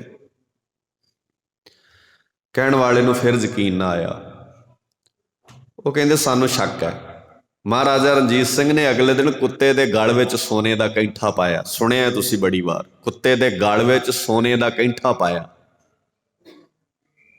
ਸਾਰੀ ਰਾਤ ਲਾਹੌਰ ਦੀਆਂ ਗਲੀਆਂ ਵਿੱਚ ਕੁੱਤਾ ਸੋਨੇ ਦਾ ਕੈਂਠਾ ਗਲ ਵਿੱਚ ਪਾ ਕੇ ਘੁੰਮਦਾ ਰਿਹਾ। ਸਵੇਰੇ ਦਿਨ ਚੜ੍ਹਿਆ, ਕੁੱਤੇ ਦੇ ਗਲ ਵਿੱਚ ਕੈਂਠਾ ਉੱਦਾਂ ਹੀ ਸੀ। ਤੁਸੀਂ ਅੱਜ ਬਠਿੰਡੇ ਸ਼ਹਿਰ ਵਿੱਚ ਸੋਨੇ ਦਾ ਕੈਂਠਾ ਪਾ ਕੇ 7:30 ਵਜੇ ਤੋਂ ਬਾਅਦ ਨਿਕਲ ਕੇ ਵਿਖਾਓ, ਕਿੱਥੇ ਆ ਅਸੀਂ? ਤੁਸੀਂ ਕਿਸੇ ਗੁਰਦੁਆਰੇ ਮੱਥਾ ਟੇਕਣ ਜਾ ਕੇ ਵਿਖਾਓ 7 ਵਜੇ 8 ਵਜੇ ਤੋਂ ਬਾਅਦ ਸੋਨੇ ਦਾ ਕੀਮਤੀ ਗਹਿਣਾ ਪਾ ਕੇ। ਤੇ ਨਕਲੀ ਗਹਿਣਿਆਂ ਕਰਕੇ ਲੋਕ ਕੰਨ ਧੂ ਲੈਂਦੇ ਨੇ ਭੈਣਾਂ ਦੇ। ਤੁਸੀਂ ਜਿਹੜੀ ਕੌਮ ਦੀ ਉਸਾਰੀ ਸਾਹਿਬਜ਼ਾਦਿਆਂ ਨੇ ਕੀਤੀ ਹੈ ਨਾ, ਉਹ ਬਹੁਤ ਮਹਾਨ ਕੌਮ ਸਿਰਜੀ ਸੀ ਮੇਰੇ ਦਾਤੇ, ਔਰ ਬਹੁਤ ਕਮਾਲ ਦਾ। ਔਰ ਇਹ ਗੱਲ ਸਿਰਫ ਉਹੀ ਸਮਝ ਸਕਦਾ ਹੈ, ਉਹਨੂੰ ਹੀ ਪਤਾ ਲੱਗ ਸਕਦਾ ਹੈ ਜਿਹੜਾ ਬੰਦਾ ਇਤਿਹਾਸ ਦੇ ਅੰਦਰੋਂ ਇਹਨਾਂ ਚੀਜ਼ਾਂ ਨੂੰ ਬੜੇ ਧਿਆਨ ਨਾਲ ਸਮਝਣ ਦਾ ਯਤਨ ਕਰੇਗਾ। ਕੁੱਤਿਆਂ ਦੇ ਗਲ ਪਾਏ ਕੈਂਠੇ ਨਹੀਂ ਸੀ ਲੈਂਦੇ ਭਾਰਤ ਦੀ ਧਰਤੀ ਦੇ ਅੰਦਰ ਕਦੀ 100 ਸਾਲ ਪਹਿਲਾਂ। ਤੇ ਅੱਜ ਕਿਹੜੀ ਚੀਜ਼ ਮਹਿਫੂਜ਼ ਹੈ ਸਾਡੀ, ਕਦੇ ਦੱਸੋਗੇ ਮੈਨੂੰ? ਜਿਹੜਾ ਬੰਦਾ ਪੈਨ ਦੇਣ ਲੱਗਾ ਵੀ ਕੈਪ ਲਾ ਕੇ ਆਪਣੀ ਜੇਬ 'ਚ ਪਾ ਲੈਂਦਾ, ਉਹਨੂੰ ਭਰੋਸਾ ਨਹੀਂ ਵੀ ਇਹ ਪੈਨ ਵੀ ਵਾਪਸ ਕਰੇਗਾ ਕਿ ਨਹੀਂ ਕਰੇਗਾ। ਜਿਹੜਾ ਬੈਂਕ ਦੇ ਵਿੱਚ ਪੈਨ ਇੱਕ ਟੰਗਿਆ, ਉਹਨੂੰ ਵੀ ਧਾਗਾ ਬੰਨਿਆ ਹੋਇਆ। ਤੇ ਕਿਹੜੀਆਂ ਆਜ਼ਾਦੀਆਂ, ਕਿਹੜੀਆਂ ਸਮਾਜ ਸੁਧਾਰ ਦੀਆਂ ਗੱਲਾਂ, ਕਿਹੜੇ ਨਵੇਂ ਸਮਾਜ ਦੀਆਂ ਅਸੀਂ ਗੱਲਾਂ ਕਰਦੇ ਹਾਂ, ਕਿਹੜੀ ਪੜ੍ਹਾਈ ਲਿਖਾਈ ਦੀਆਂ ਤੁਸੀਂ ਗੱਲਾਂ ਕਰਦੇ ਹੋ। ਸੋ ਮੈਂ ਬੇਨਤੀ ਕਰਦਾ ਸੀ, ਗੁਰੂ ਸਾਨੂੰ ਅੰਦਰੋਂ ਸੋਹਣੇ ਬਣਾਉਂਦੇ ਨੇ, ਗੁਰੂ ਸਾਹਿਬ ਸਾਨੂੰ ਅੰਦਰੋਂ ਖੂਬਸੂਰਤ ਬਣਾਉਂਦੇ ਨੇ। ਤੇ ਜਿਹੜੀ ਅੰਦਰ ਦੀ ਖੂਬਸੂਰਤੀ ਹੁੰਦੀ ਹੈ ਨਾ, ਉਹ ਮਹਿੰਗੀ ਤੇ ਮਿਲਦੀ ਨਹੀਂ ਕੋਈ, ਉਹ ਪੈਸਿਆਂ ਨਾਲ ਤੇ ਮਿਲਦੀ ਨਹੀਂ ਕੋਈ, ਉਹਦਾ ਕੋਈ ਪ੍ਰੋਡਕਟ ਨਹੀਂ ਤਿਆਰ ਹੋਇਆ, ਉਹ ਕਿਸੇ ਮਾਰਕੀਟ ਵਿੱਚ ਨਹੀਂ ਤਿਆਰ ਹੋਣੀ, ਉਹ ਕਿਸੇ ਕੰਪਨੀ ਨੇ ਨਹੀਂ ਤਿਆਰ ਕਰਨੀ। ਉਸ ਖੂਬਸੂਰਤੀ ਲਈ 350 ਸਾਲ ਪਹਿਲਾਂ ਕੋਈ ਸਰਬੰਸ ਵਾਰ ਗਿਆ, ਕੋਈ ਸਾਰਾ ਟੱਬਰ ਦਾਅ ਤੇ ਲਾ ਗਿਆ। 80 ਸਾਲ ਦੀ ਬਜ਼ੁਰਗ ਮਾਂ ਠੰਡੇ ਬੁਰਜ ਵਿੱਚ ਬੈਠੀ ਆਪਣੇ ਪੋਤਿਆਂ ਨੂੰ ਕੀ ਕਹਿ ਰਹੀ ਹੈ? ਮੇਰੇ ਪੋਤਿਓ, ਮੇਰੇ ਬੱਚਿਓ, ਸੂਬੇ ਸਰਹੰਦ ਦੀ ਕਚਹਿਰੀ 'ਚ ਜਾਓਗੇ, ਤੁਹਾਨੂੰ ਲਾਲਚ ਦਿੱਤੇ ਜਾਣਗੇ, ਤੁਹਾਨੂੰ ਡਰ ਦਿੱਤੇ ਜਾਣਗੇ, ਨਾ ਡਰਿਓ ਤੇ ਨਾ ਲਾਲਚ ਵਿੱਚ ਆਇਓ। ਤੇ ਛੋਟਾ ਜਿਹਾ ਫਤਿਹ ਸਿੰਘ ਕਹਿੰਦਾ, ਦਾਦੀ ਮਾਂ ਡਰ ਦੇਣਗੇ, ਲਾਲਚ ਦੇਣਗੇ, ਉਹਨਾਂ ਨੂੰ ਭੁਲੇਖਾ ਹੋਏਗਾ ਵੀ ਡਰ ਤੇ ਲਾਲਚ ਨਾਲ ਮੰਨ ਜਾਣਗੇ। ਜਿਨ੍ਹਾਂ ਦੇ ਦਾਦੇ ਪੜਦਾਦਿਆਂ ਨੇ ਤੱਤੀਆਂ ਤਵੀਆਂ ਤੇ ਬਹਿ ਕੇ ਆਪਣੇ ਸਰੀਰ ਨੂੰ ਲੇਖੇ ਲਾਇਆ ਹੋਵੇ, ਉਹਨਾਂ ਦੇ ਪੁੱਤ ਪੋਤਰੇ ਕਿਸੇ ਡਰ ਤੇ ਲਾਲਚ 'ਚ ਆ ਜਾਣਗੇ ਭਲਾ? ਤੁਸੀਂ ਅੰਦਾਜ਼ਾ ਲਾਓ ਵੀ ਕਿੱਡੀ ਕਿੱਡੀ ਗਜ਼ਬ ਗੱਲ ਹੋਏਗੀ। 7 ਸਾਲ ਉਮਰ ਹੈ ਫਤਿਹ ਸਿੰਘ ਦੀ। ਆਪਣੇ ਘਰਾਂ 'ਚ ਜਾਇਓ ਤੇ 7-7 ਸਾਲ ਦੇ ਬੱਚਿਆਂ ਨੂੰ ਸਾਹਮਣੇ ਰੱਖਿਓ ਆਪਣੇ, ਤੇ ਵੇਖਿਓ ਭਲਾ ਜਿਹੜਾ ਭਰੋਸਾ ਮਾਤਾ ਗੁਜਰ ਕੌਰ ਨੂੰ ਆਪਣੇ ਪੋਤਰਿਆਂ ਤੇ ਸੀ, ਅੱਜ ਦੀ ਦਾਦੀ ਉਹ ਭਰੋਸਾ ਆਪਣੇ ਪੋਤਰੇ ਤੇ ਕਰਦੀ ਹੈ। ਤੇ ਮੈਂ ਇੱਕ ਵਾਰ ਉਦਾਹਰਣ ਦਿੱਤੀ ਸੀ, ਰਿਸ਼ਤਿਆਂ ਦੀ ਪਵਿੱਤਰਤਾ ਸਮਝਣੀ ਹੈ ਨਾ, ਤੇ ਆਪਣੇ ਘਰ ਵਿੱਚ ਕਦੀ ਰਿਸ਼ਤਿਆਂ ਨੂੰ ਜਾਣਨ ਦਾ ਯਤਨ ਕਰਿਓ। ਅਸੀਂ ਨੌ ਸੱਸ ਦਾ ਰਿਸ਼ਤਾ ਬੜਾ ਭੈੜਾ ਬਣਾ ਦਿੱਤਾ ਹੈ। ਅੱਜ ਨੌ ਸੱਸ ਦੇ ਰਿਸ਼ਤੇ ਦਾ ਮਤਲਬ ਹੈ 2 ਵਿਰੋਧੀ ਦੇਸ਼ਾਂ ਦੀਆਂ ਤਾਕਤਾਂ ਇੱਕ ਘਰ ਵਿੱਚ ਇਕੱਠੀਆਂ ਕਰਨੀਆਂ। ਬੜਾ ਅਜੀਬ ਮਾਹੌਲ ਹੈ ਸਾਡਾ। ਅਸੀਂ ਇੰਨਾ ਇਸ ਰਿਸ਼ਤੇ ਬਾਰੇ ਨਾ ਇੰਨਾ ਨੈਗੇਟਿਵ ਆ, ਇੰਨਾ ਕੁ ਸਾਡੇ ਦਿਮਾਗਾਂ 'ਚ ਜ਼ਹਿਰ ਭਰਿਆ ਪਿਆ, ਕਿਉਂਕਿ ਅਸੀਂ ਆਪਣਾ ਵਿਰਸਾ ਨਹੀਂ ਫਰੋਲਦੇ, ਅਸੀਂ ਇਤਿਹਾਸ ਨਹੀਂ ਫਰੋਲਦੇ। ਸਾਡੇ ਰਿਸ਼ਤੇ ਟੀਵੀ ਚੈਨਲਾਂ ਤੋਂ ਬਣਦੇ ਨੇ, ਸੀਰੀਅਲਾਂ ਵਾਲੇ ਸਾਡੇ ਰਿਸ਼ਤਿਆਂ ਦੇ ਫੈਸਲੇ ਕਰਦੇ ਨੇ, ਉਹਦੇ ਹਿਸਾਬ ਨਾਲ ਰਿਸ਼ਤਾ ਸਮਝਿਆ ਜਾਂਦਾ, ਉਹਦੇ ਹਿਸਾਬ ਨਾਲ ਰਿਸ਼ਤਿਆਂ ਤੇ ਅਮਲ ਕੀਤਾ ਜਾਂਦਾ। ਪਰ ਜੇ ਨੌਂ ਤੇ ਸੱਸ ਦਾ ਰਿਸ਼ਤਾ ਵੇਖਣਾ ਹੋਵੇ ਨਾ ਕਿਤੇ, ਤੇ ਮਾਤਾ ਸਾਹਿਬ ਕੌਰ ਤੇ ਮਾਤਾ ਗੁਜਰ ਕੌਰ ਆਪਸ ਵਿੱਚ ਇਹਨਾਂ ਦਾ ਰਿਸ਼ਤਾ ਕੀ ਹੈ? ਨੌਂ ਤੇ ਸੱਸ ਦਾ। ਇਹ ਵੀ ਨੌ ਸੱਸ ਨੇ। ਤੇ ਜਦੋਂ ਪਰਿਵਾਰ 4 ਹਿੱਸਿਆਂ 'ਚ ਵੰਡਿਆ ਗਿਆ ਨਾ, ਸਰਸਾ ਨਦੀ ਦੇ ਕੰਢੇ ਤੇ 20 ਦਸੰਬਰ ਦੀ ਦਰਮਿਆਨੀ ਰਾਤ, ਆਉਣ ਵਾਲੇ ਦਿਨ, ਜਦੋਂ ਪਰਿਵਾਰ 4 ਹਿੱਸਿਆਂ 'ਚ ਵੰਡਿਆ ਗਿਆ ਤੇ ਗੁਰੂ ਕੇ ਮਹਿਲ ਮਾਤਾ ਸਾਹਿਬ ਕੌਰ ਜੀ ਔਰ ਛੋਟੇ ਸਾਹਿਬਜ਼ਾਦੇ ਮਾਤਾ ਗੁਜਰ ਕੌਰ ਜੀ ਦੇ ਨਾਲ ਤੇ ਵੱਡੇ ਸਾਹਿਬਜ਼ਾਦੇ ਕਲਗੀਆਂ ਵਾਲੇ ਦੇ ਨਾਲ, ਇਹ ਜਿਹੜਾ ਪਰਿਵਾਰ ਹੈ 3 ਹਿੱਸਿਆਂ 'ਚ ਵੰਡਿਆ ਗਿਆ। ਛੋਟੇ ਸਾਹਿਬਜ਼ਾਦੇ ਤੇ ਮਾਤਾ ਗੁਜਰ ਕੌਰ ਜੀ ਇੱਕ ਬੰਨੇ ਹੋ ਗਏ, ਭਾਈ ਮਨੀ ਸਿੰਘ ਜੀ ਗੁਰੂ ਕੇ ਮਹਿਲ ਇੱਕ ਬੰਨੇ ਹੋ ਗਏ, ਔਰ ਗੁਰੂ ਸਾਹਿਬ ਜੀ ਆਪ ਤੇ ਉਹਨਾਂ ਦੇ ਨਾਲ ਵੱਡੇ ਸਾਹਿਬਜ਼ਾਦੇ ਕੁਝ ਸਿੱਖਾਂ ਦੇ ਨਾਲ ਇੱਕ ਬੰਨੇ ਹੋ ਗਏ। ਇਸ ਪਰਿਵਾਰ ਵਿਛੋੜੇ ਤੋਂ ਬਾਅਦ ਦੁਬਾਰਾ ਇਹ ਕਦੀ ਪਰਿਵਾਰ ਇਕੱਠਾ ਨਹੀਂ ਹੋਇਆ, ਦੁਬਾਰਾ ਨਹੀਂ ਕਦੀ ਇਕੱਠੇ ਹੋਏ। ਪਰ ਇਸ ਪਰਿਵਾਰ ਵਿਛੋੜੇ ਨੇ ਪਤਾ ਨਹੀਂ ਕਿੰਨੇ ਪਰਿਵਾਰ ਇਕੱਠੇ ਕੀਤੇ ਹੋਣਗੇ। ਜੇ ਪਰਿਵਾਰ ਵਿਛੜਦਾ ਨਾ ਸਰਸਾ ਨਦੀ ਦੇ ਕੰਢੇ ਤੇ, ਭਾਰਤ ਨਾ ਹੁੰਦਾ ਅੱਜ। ਜੇਕਰ ਪਿਤਾ ਦਸ਼ਮੇਸ਼ ਨਾ ਹੁੰਦਾ ਤੇ ਇਹ ਦੇਸ਼ ਨਾ ਹੁੰਦਾ। ਕੀਮਤ ਤੇ ਵੇਖੋ ਕਿੰਨੀ ਤਾਰੀ ਹੈ। ਗੁਰੂ ਸਾਹਿਬ ਜੀ ਆਪਣੇ ਆਪ ਨੂੰ ਇਦਾਂ ਸਰਸਾ ਨਦੀ ਦੇ ਕੰਢੇ ਤੇ ਵਿਛੜ ਗਏ, ਦੁਬਾਰਾ ਕਦੀ ਨਹੀਂ ਮਿਲੇ। ਤੇ ਮੈਂ ਕਹਿੰਦਾ ਹੁੰਨਾ, जे अपने परिवार इकट्ठे करने ने तो उस परिवार विछोड़े दियां बातां जरूर करया करो, घरां विच बह के जरूर पाया करो परिवार विछोड़े की बात अपने घर विच बह के। महाराज सच्चे पातशाह जी दे नाल वड्डे साहिबजादे माता गुजर कौर जी, माता साहिब कौर जी अलग हो गए, दोबारा नहीं मिले। भाणा वापरिया, गुरु घर दा निमक खाण वाला गंगू साहिबजादियां नूं अपने पिंड लै गया। मैं तुहानूं बेनती करदा सी जंजाल छड्डीए। गंगू दी मत ते जंजालां ने पड़दा पाया। जिस वेले साहिबजादियां नूं सब तो वध किसे अपने दी लोड़ सी, उस वेले सब तो वध बेगानगी दा एहसास किसे अपने ने कराया। जे पता हुंदा गंगू ने इंज करनी है माता गुजर कौर जी क्यों जांदे गंगू नाल, जिथे इन्ना सफर कर आए सन कल्ले, होर कल्ले किसे बन्ने चले जांदे। भरोसा कर लिया ना, क्योंकि बंदा अपने ते अक्सर ही भरोसा कर लैंदा है। जिथे बंदा भरोसा करता है ना तो भरोसा टुटदा भी कई बार उत्थों ही है। महाराज सच्चे पातशाह बड़ा प्यारा किसी अदीब ने लिखा है, वो कहंदा इस दुनिया की वखरी जी दस्तूर है, फुल रोपिया माली हथ वेख सूई सीने शेक पाया ते वह भी अपने ने। जिहड़ा माली फुल्लां नूं तैयार करता है ना, उही तोड़ के उन्हां नूं विन दिंदा। माली किसी दूजे नूं फुल्लां नूं हथ नहीं लाउण दिंदा, पर आप ही तोड़दा है ते आप ही सूई नाल विन्हदा है। फुल रोपिया माली हथ वेख सूई सीने शेक पाया ते वह भी अपने ने। दरखत रोपिया कुहाड़े विच वेख दसता, जड़ नूं टक लाया ते वह भी अपने ने। कोई दुनिया की ताकत किसी दरखत नूं वढ नहीं सकती। वातावरण का बहुत रौला पैंदा है। ऑक्सीजन घटी सी पिछले दिनों में ते लोग मैं त्राह त्राह करते वेखे सन, पर रुख नहीं लाने लोगों ने। रुख पुट्टण वालियां दी गिनती बहुत है, रुख लाउण वालियां दी गिनती बहुत घट है। पंजाब भारत विच एक इहो जिहा सूबा सी जिहदा पानी भी दुध नालों पवित्र सी। कदे पुराने बजुर्गों नाल गल करोगे ना, जदों तुसीं पुराने बजुर्ग इतिहास वेखोगे, वो कहंदे सी बाकी थावां दा दुध पी लो ते पंजाब दा पानी पी लो, इक्को जी ताकत है। पर हुण वो पानी छड्डो, असीं ते दुध भी जहरीला बना दिता है। मैं एक बार बेनती कीती सी, उन्हां कसूरवार मैनू लगता है शराब वेचण वाला ठेकेदार नहीं है जिन्ना दुध वेचण वाला दुध ही है। तो मैनू कुछ वीर इतराज करते मेरे नाल, कहंदे भाई साहब जी तुसीं हद हो गई, ठेके वालियां दे खिलाफ गल नहीं कीती, दुध वेचण वाले दे खिलाफ गल करदे हो।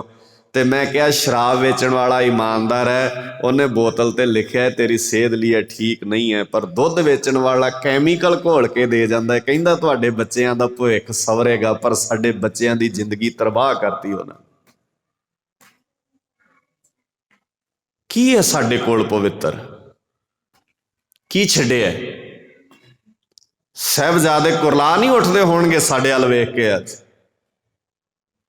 सच्ची दस्सिओ, उन्हां दा दम नहीं घुटदा? अज दम घुटदा होना है साहिबजादियां दा। साहिबजादे नहीं दुखी होए। औरंगजेब चाहुंदा सी साहिबजादे दुखी होण, कलगियां वाला बापू दुखी होवे, माता गुजर कौर जी दुखी होण। इक्को ही तो कसूर सी, साहिबजादे हसदे क्यों ने, कलगियां वाला हसदा क्यों है? की वैर है साहिबजादियां दे नाल औरंगजेब दा? की वैर है कलगियां वाले दे नाल औरंगजेब दा? कोई जमीन दा टुकड़ा नहीं मल्लिया, आनंदपुर दा शहर वसाया मेरे दाते ने, 1 इंच भी जमीन किसे तो नप्पी नहीं, मुल खरीदी। जिन्ना प्यार लोग करते सन, भावें जिवें मर्जी लै लेंदे जमीन, जिन्नी ताकत सी उन्हां दे कोल, पर 1 इंच भी जमीन मुल लैण तो बिना कब्जा नहीं किया। आनंदपुर दा शहर मुल जमीन लैके वसाया गया, अमृतसर दा शहर मुल जमीन लैके वसाया गया। एक भी शहर दी जमीन दान विच नहीं लई। माफ करियो मेरे को वक्त नहीं, मैं इधर जावां। दान का भी बड़ा अजीब जिहा माहौल है अज। क्योंकि अकलों तो बिना दिते दान, अकलों तो बिना ले दान भी समाज वास्ते पीड़ा लैके आउंदे ने। दान देण वाला भी अकलवान चाहिए ते दान लैण वाला भी अकलवान चाहिए, नहीं तो समाज कुरला उठदा इन्हां चीज़ां दे नाल भी। दान लैण वाले ते दान देण वाले दोवें ही कई बार समाज विच घातक साबित हो जाते हैं। जदों कोई दान दे के अपने आप नूं चंगा बना लैंदा है ते दान लैके कोई अपने आप दे मूँह ते ताले ला लैंदा है। समझियो ध्यान नाल। इस करके मेरे दाते ने 1 इंच भी जमीन किते दान विच नहीं लई, मुल खरीदी है। महाराज सच्चे पातशाह जी ने कसूर की है? कसूर यह है बाबा जंजालों चों कढ़ना चाहुंदा है लोगों नूं। बापू जी कहंदे ने नानक हरगुण गाए ले छाड़ सगल, ते जेड़ा जंजालों च पिया है वो कहंदा मैं ते जंजालों चों निकलना नहीं, ते तैनूं किसे नूं जंजालों चों कढ़ण भी नहीं देना। ये हमेशा ही ऐ हुंदा है। बहुत सारे बंदे कई बार समाज के अंदर तुसीं अज शुरू करके वेख लो, 4 बंदे बह के वीर भैन बजुर्ग बच्चे नौजवान समाज के अंदर अपना अपना रोल निर्धारित कर लो, बहुती दुनिया तुहाडी दुश्मन हो जाएगी। वो कहंदे जे दुनिया जिवें चलदी है चलण दिओ, तुसीं की लेना। सिर्फ मेरे बापू दे दुश्मन इस करके सन लोग। ते वो लिखदा है दरखत रो पिया कुहाड़े विच वेख दस्ता, जड़ नूं टक लाया ते वो ही अपने ने। दुनिया की कोई ताकत किसी दरखत नूं कट नहीं सकती जे दरखत नूं कट्टण दे विच दरखत दे नाल दा वो दरखत विचों निकलिया होया लकड़ दा दस्ता ना बने किसी कुहाड़े दा। कुहाड़ा दस्ता बनदा ते फिर वो जंगल कट्टिया जांदा है। आंदे जंगल दे विच ना निके निके रुख परेशान होके किसी बोड़ बजुर्ग दरखत कोल गए, कहंदे बजुर्गो असी सुन के आए हाँ आले दुआले दे लोग सानू वड्ढण दीयां तैयारियां कर रहे हैं। ते बजुर्ग बापू बोड़ कहंदा फिक्र ना करो, तुहानू कोई वड्ढ नहीं सकदा। कहंदे असी सुन के आए हाँ कन्नां नाल, अगले तैयारियां करी बैठे ने सानू वड्ढण दीयां, सानू मुका देना है, अगलियां ने खत्म कर देना है। तो बजुर्ग दरखत कहंदा मेरे बच्चों तुहाडे च कोई दस्ता ना बन जाए उन्हां दा, अदरवाइज तुहानू कोई वड्ढ नहीं सकदा।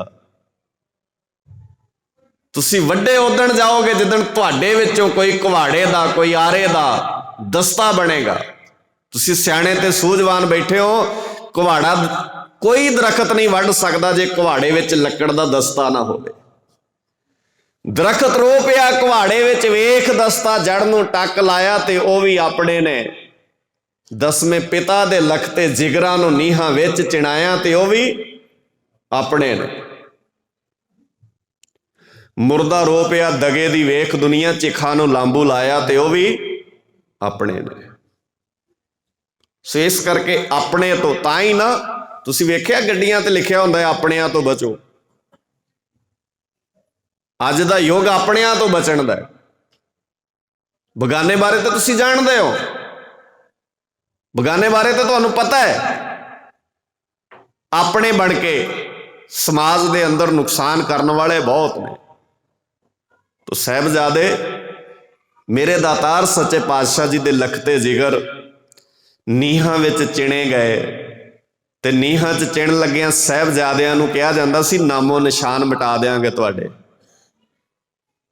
ध्यान नाल इतिहास दे वर्के फरोलिया करो। कहंदे सी नामो निशान मिटा देंगे। मैनू दस्सिओ सरहंद विचों साहिबजादियां दा नामो निशान मिटिया कि जिहड़े कहंदे सी नामो निशान मिटा देंगे उन्हां दा मिटिया? गल्लां करनियां सौखियां हुंदियां ने। साहिबजादियां ने नहीं कहा होना असीं की करना है। वजीदा किसी सिंघासन ते बह के ये ऐलान कर रहा सी भी तुहाडा नामो निशान मिटा देंगे। अज भी वजीद खां जे किते वेखदा होवे ते निगाह मार के वेख, फतेह सिंह दे वारस तां उदां ही फिरदे ने सरहंद, तेरे वारस नहीं लभदे उत्थे। हुण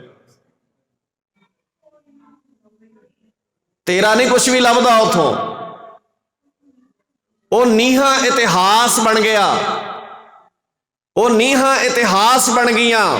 साहिबजादियां नूं प्याया होया 2 घुट्टां दुध दुनिया का सब तो कीमती दुध बन गया। ਦੁਨੀਆ ਦੇ ਅੰਦਰ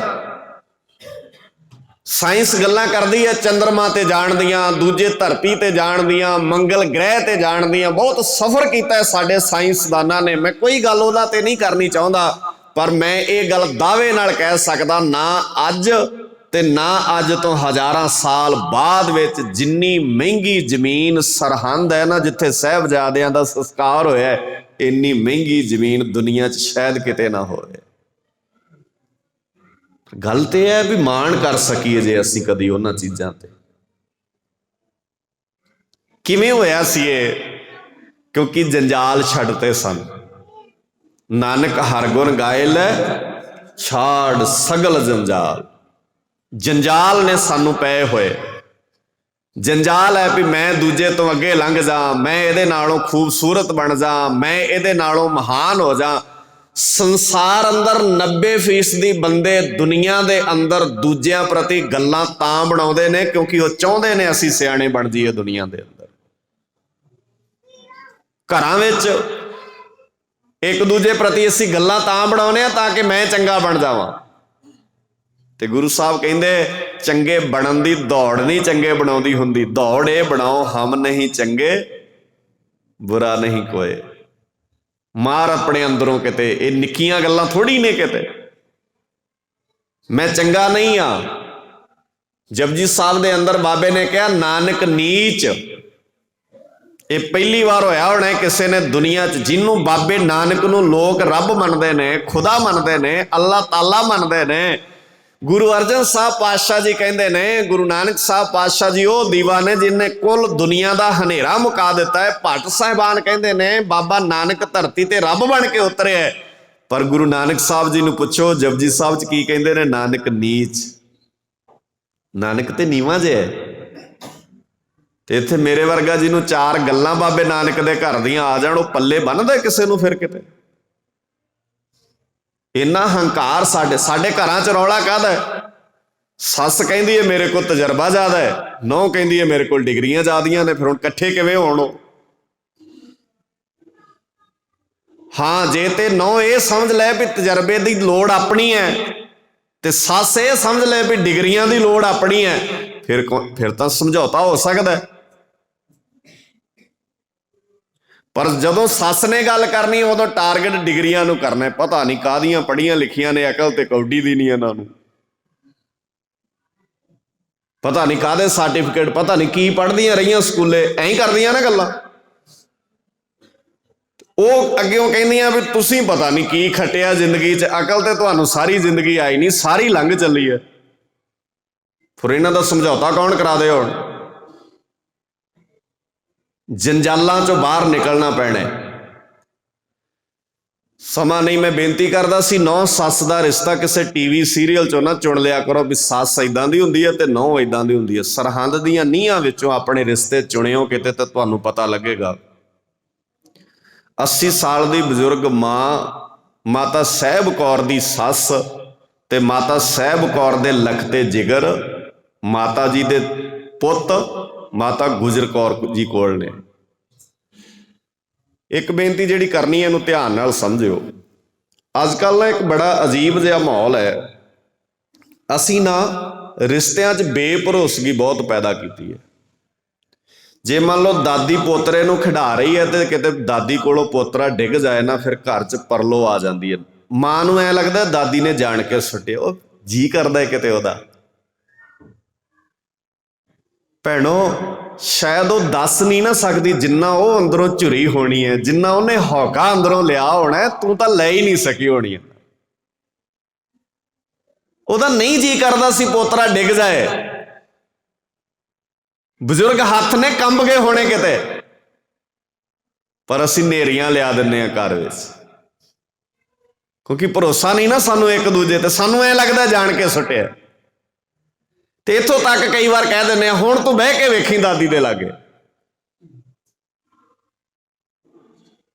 ਕਿਉਂ ਬਈ? ਗੁਨਾਹ ਕੀ ਹੈ ਉਹਦਾ?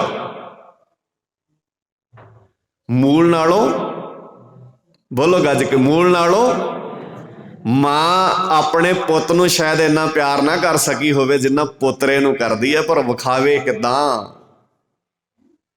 ਕੀ ਚੀਰ ਕੇ ਰੱਖੇ ਸਾਨੂੰ ਪਤਾ ਲੱਗ ਜਾਏ ਪਿਆਰ ਕਰਦੀ ਹੈ, ਕਿਉਂਕਿ ਅਸੀਂ ਰਿਸ਼ਤਿਆਂ ਦੀ ਘਾੜਤ ਘੜਨੀ ਨਹੀਂ ਜਾਣਦੇ। ਦਾਤਾਰ ਸੱਚੇ ਪਾਤਸ਼ਾਹ ਜੀ ਦੇ ਇਤਿਹਾਸ ਵਿੱਚੋਂ ਵੇਖਿਓ, ਮਾਤਾ ਗੁਜਰ ਕੌਰ ਜੀ ਕੋਲ ਨੇ ਪੋਤਰੇ, ਤੇ ਹੁਣ ਫੈਸਲਾ ਇਤਿਹਾਸ ਨੇ ਇਹ ਕਰਨਾ ਹੈ ਵੀ ਜਾਂ ਤੇ ਪੋਤਰੇ ਬਚਾ ਕੇ ਮਾਤਾ ਸਾਹਿਬ ਕੌਰਾਂ ਦੇ ਹਵਾਲੇ ਕਰੇ ਦਾਦੀ, ਤੇ ਜਾਂ ਪੋਤਰਿਆਂ ਨੂੰ ਨੀਹਾਂ ਵਿੱਚ ਚਿਣਾ ਕੇ ਸਿੱਖੀ ਬਚਾ ਕੇ ਲੈ ਕੇ ਜਾਵੇ ਸਰਹੰਦ ਦੀ ਧਰਤੀ ਤੋਂ। ਨਿੱਕੀ ਜਿਹੀ ਗੱਲ ਹੈ। ਕਦੀ ਆਪਣੇ ਆਪ ਨੂੰ ਉੱਥੇ ਖੜਿਆਂ ਕਰਕੇ ਇਤਿਹਾਸ ਵਿੱਚ ਆਪ ਮਰਜ ਹੋਇਆ ਕਰੋ। ਜਦੋਂ ਦਾਦੀ ਦੇ ਸਾਹਮਣੇ ਇਸ ਤਰ੍ਹਾਂ ਦੀ ਸਿਚੁਏਸ਼ਨ, ਇਹ ਹਾਲਾਤ ਨੇ, ਤੇ ਦਾਦੀ ਨੇ ਉਸ ਵੇਲੇ ਕੀ ਫੈਸਲਾ ਕੀਤਾ? ਪੋਤਰੇ ਰਹਿਣ ਨਾ ਰਹਿਣ, ਸਿੱਖੀ ਬਚਣੀ ਚਾਹੀਦੀ ਹੈ। ਤੇ ਭਰੋਸਾ ਕਿੱਡਾ ਵੱਡਾ ਹੋਣਾ ਹੈ ਵੀ ਜੇ ਪੋਤਰਿਆਂ ਨੂੰ ਨੀਹਾਂ ਵਿੱਚ ਚਿਣਾ ਕੇ ਮਾਤਾ ਸਾਹਿਬ ਕੌਰ ਨੂੰ ਜੇ ਮਿਲੀ, ਤੇ ਮਾਤਾ ਸਾਹਿਬ ਕੌਰ ਇਹ ਨਹੀਂ ਕਹੇਗੀ ਵੀ ਆਪਣੇ ਹੁੰਦੇ ਫਿਰ ਪਤਾ ਲੱਗਦਾ।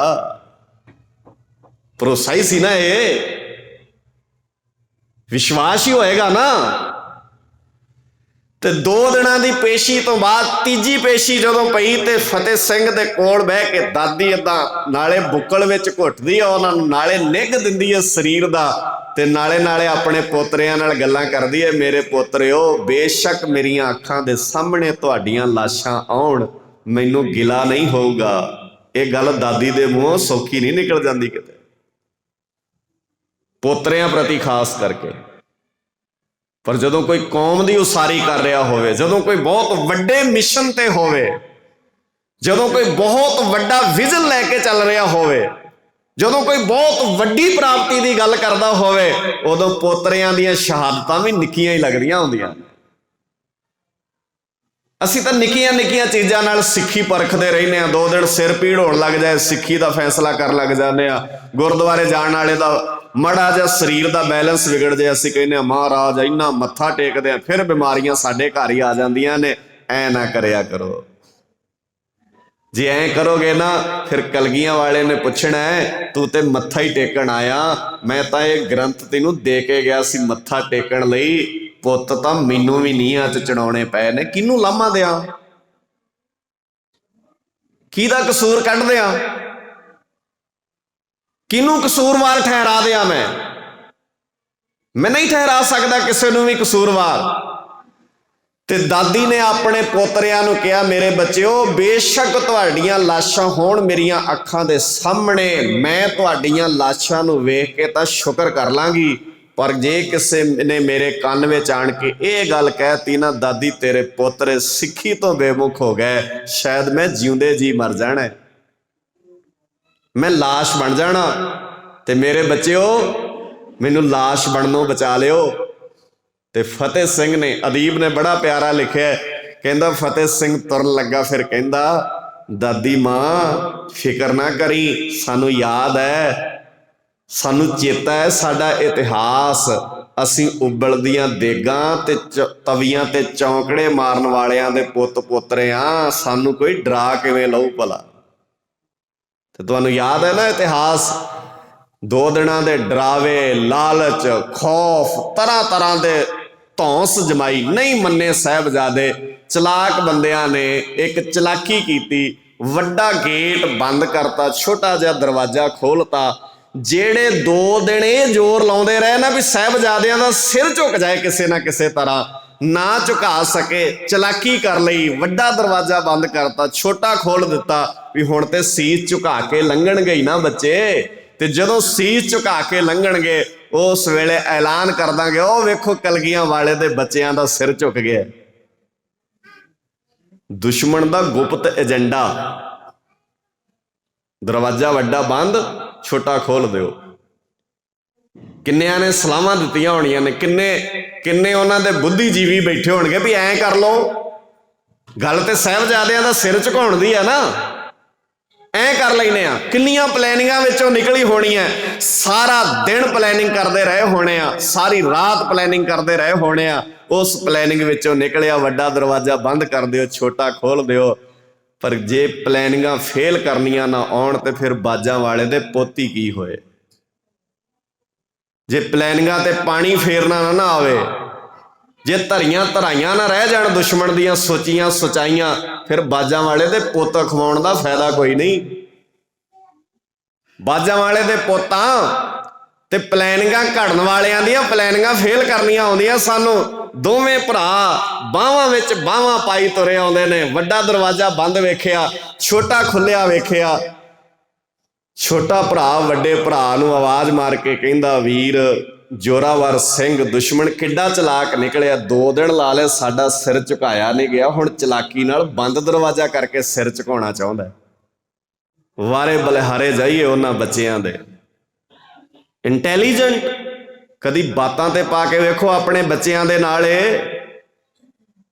साडे बच्चियां नूं दस्सिया कित्थे गया भी साडे बच्चे किन्ने इंटैलीजेंट सन? साडे बच्चे क्यों प्रभावित होणगे किसी होर चीज़ तो? आ जिहड़ा इंटैलीजेंट पुणा है, आ जिहड़ा सुभाਅ है, वो किदण दस्सिया असीं अपने बच्चियां दे नाल? असीं नहीं गल कर सके। वड्डा दरवाजा बंद होण दे बाद ये गल समझ गए ते जोरावर सिंह कहंदा, फतेह सिंह वीरा फिकर ना कर, जे जालम एडा चलाक है ते असीं भी गुरु साहब दे पुੱਤ पोतरे हाँ। पहुंच तां सही दरवाजे दे लागे। ये चाहुंदे ने धौण झुका के लंघांगे, इस दे सामने धौण नहीं, साडी पैर दी जुत्ती जाएगी पहला इस दरवाजे विच दी। ते जदों साहिबजादियां ने धौण, हालांकि इनू हंकार ना कह लिओ, किते इनू ईगो ना कह लिओ, ये माण है अपने आप पे। इन्हां दे सामने सिर झुकावांगे। वैसे तो साडा सिर हमेशा ही झुकिया रहिंदा है, पर जे कोई प्लैनिंग करके झुकाउणा चाहुंदा है, धौण अकड़ा के पैर दी जुत्ती अगे करके, उस वेले 7 साल दे फतेह सिंह ने यह एहसास कराता सी वजीद खान नूं, तेरे राज भाग नूं असीं जुत्ती दी नुक ठोक ते समझदे आ।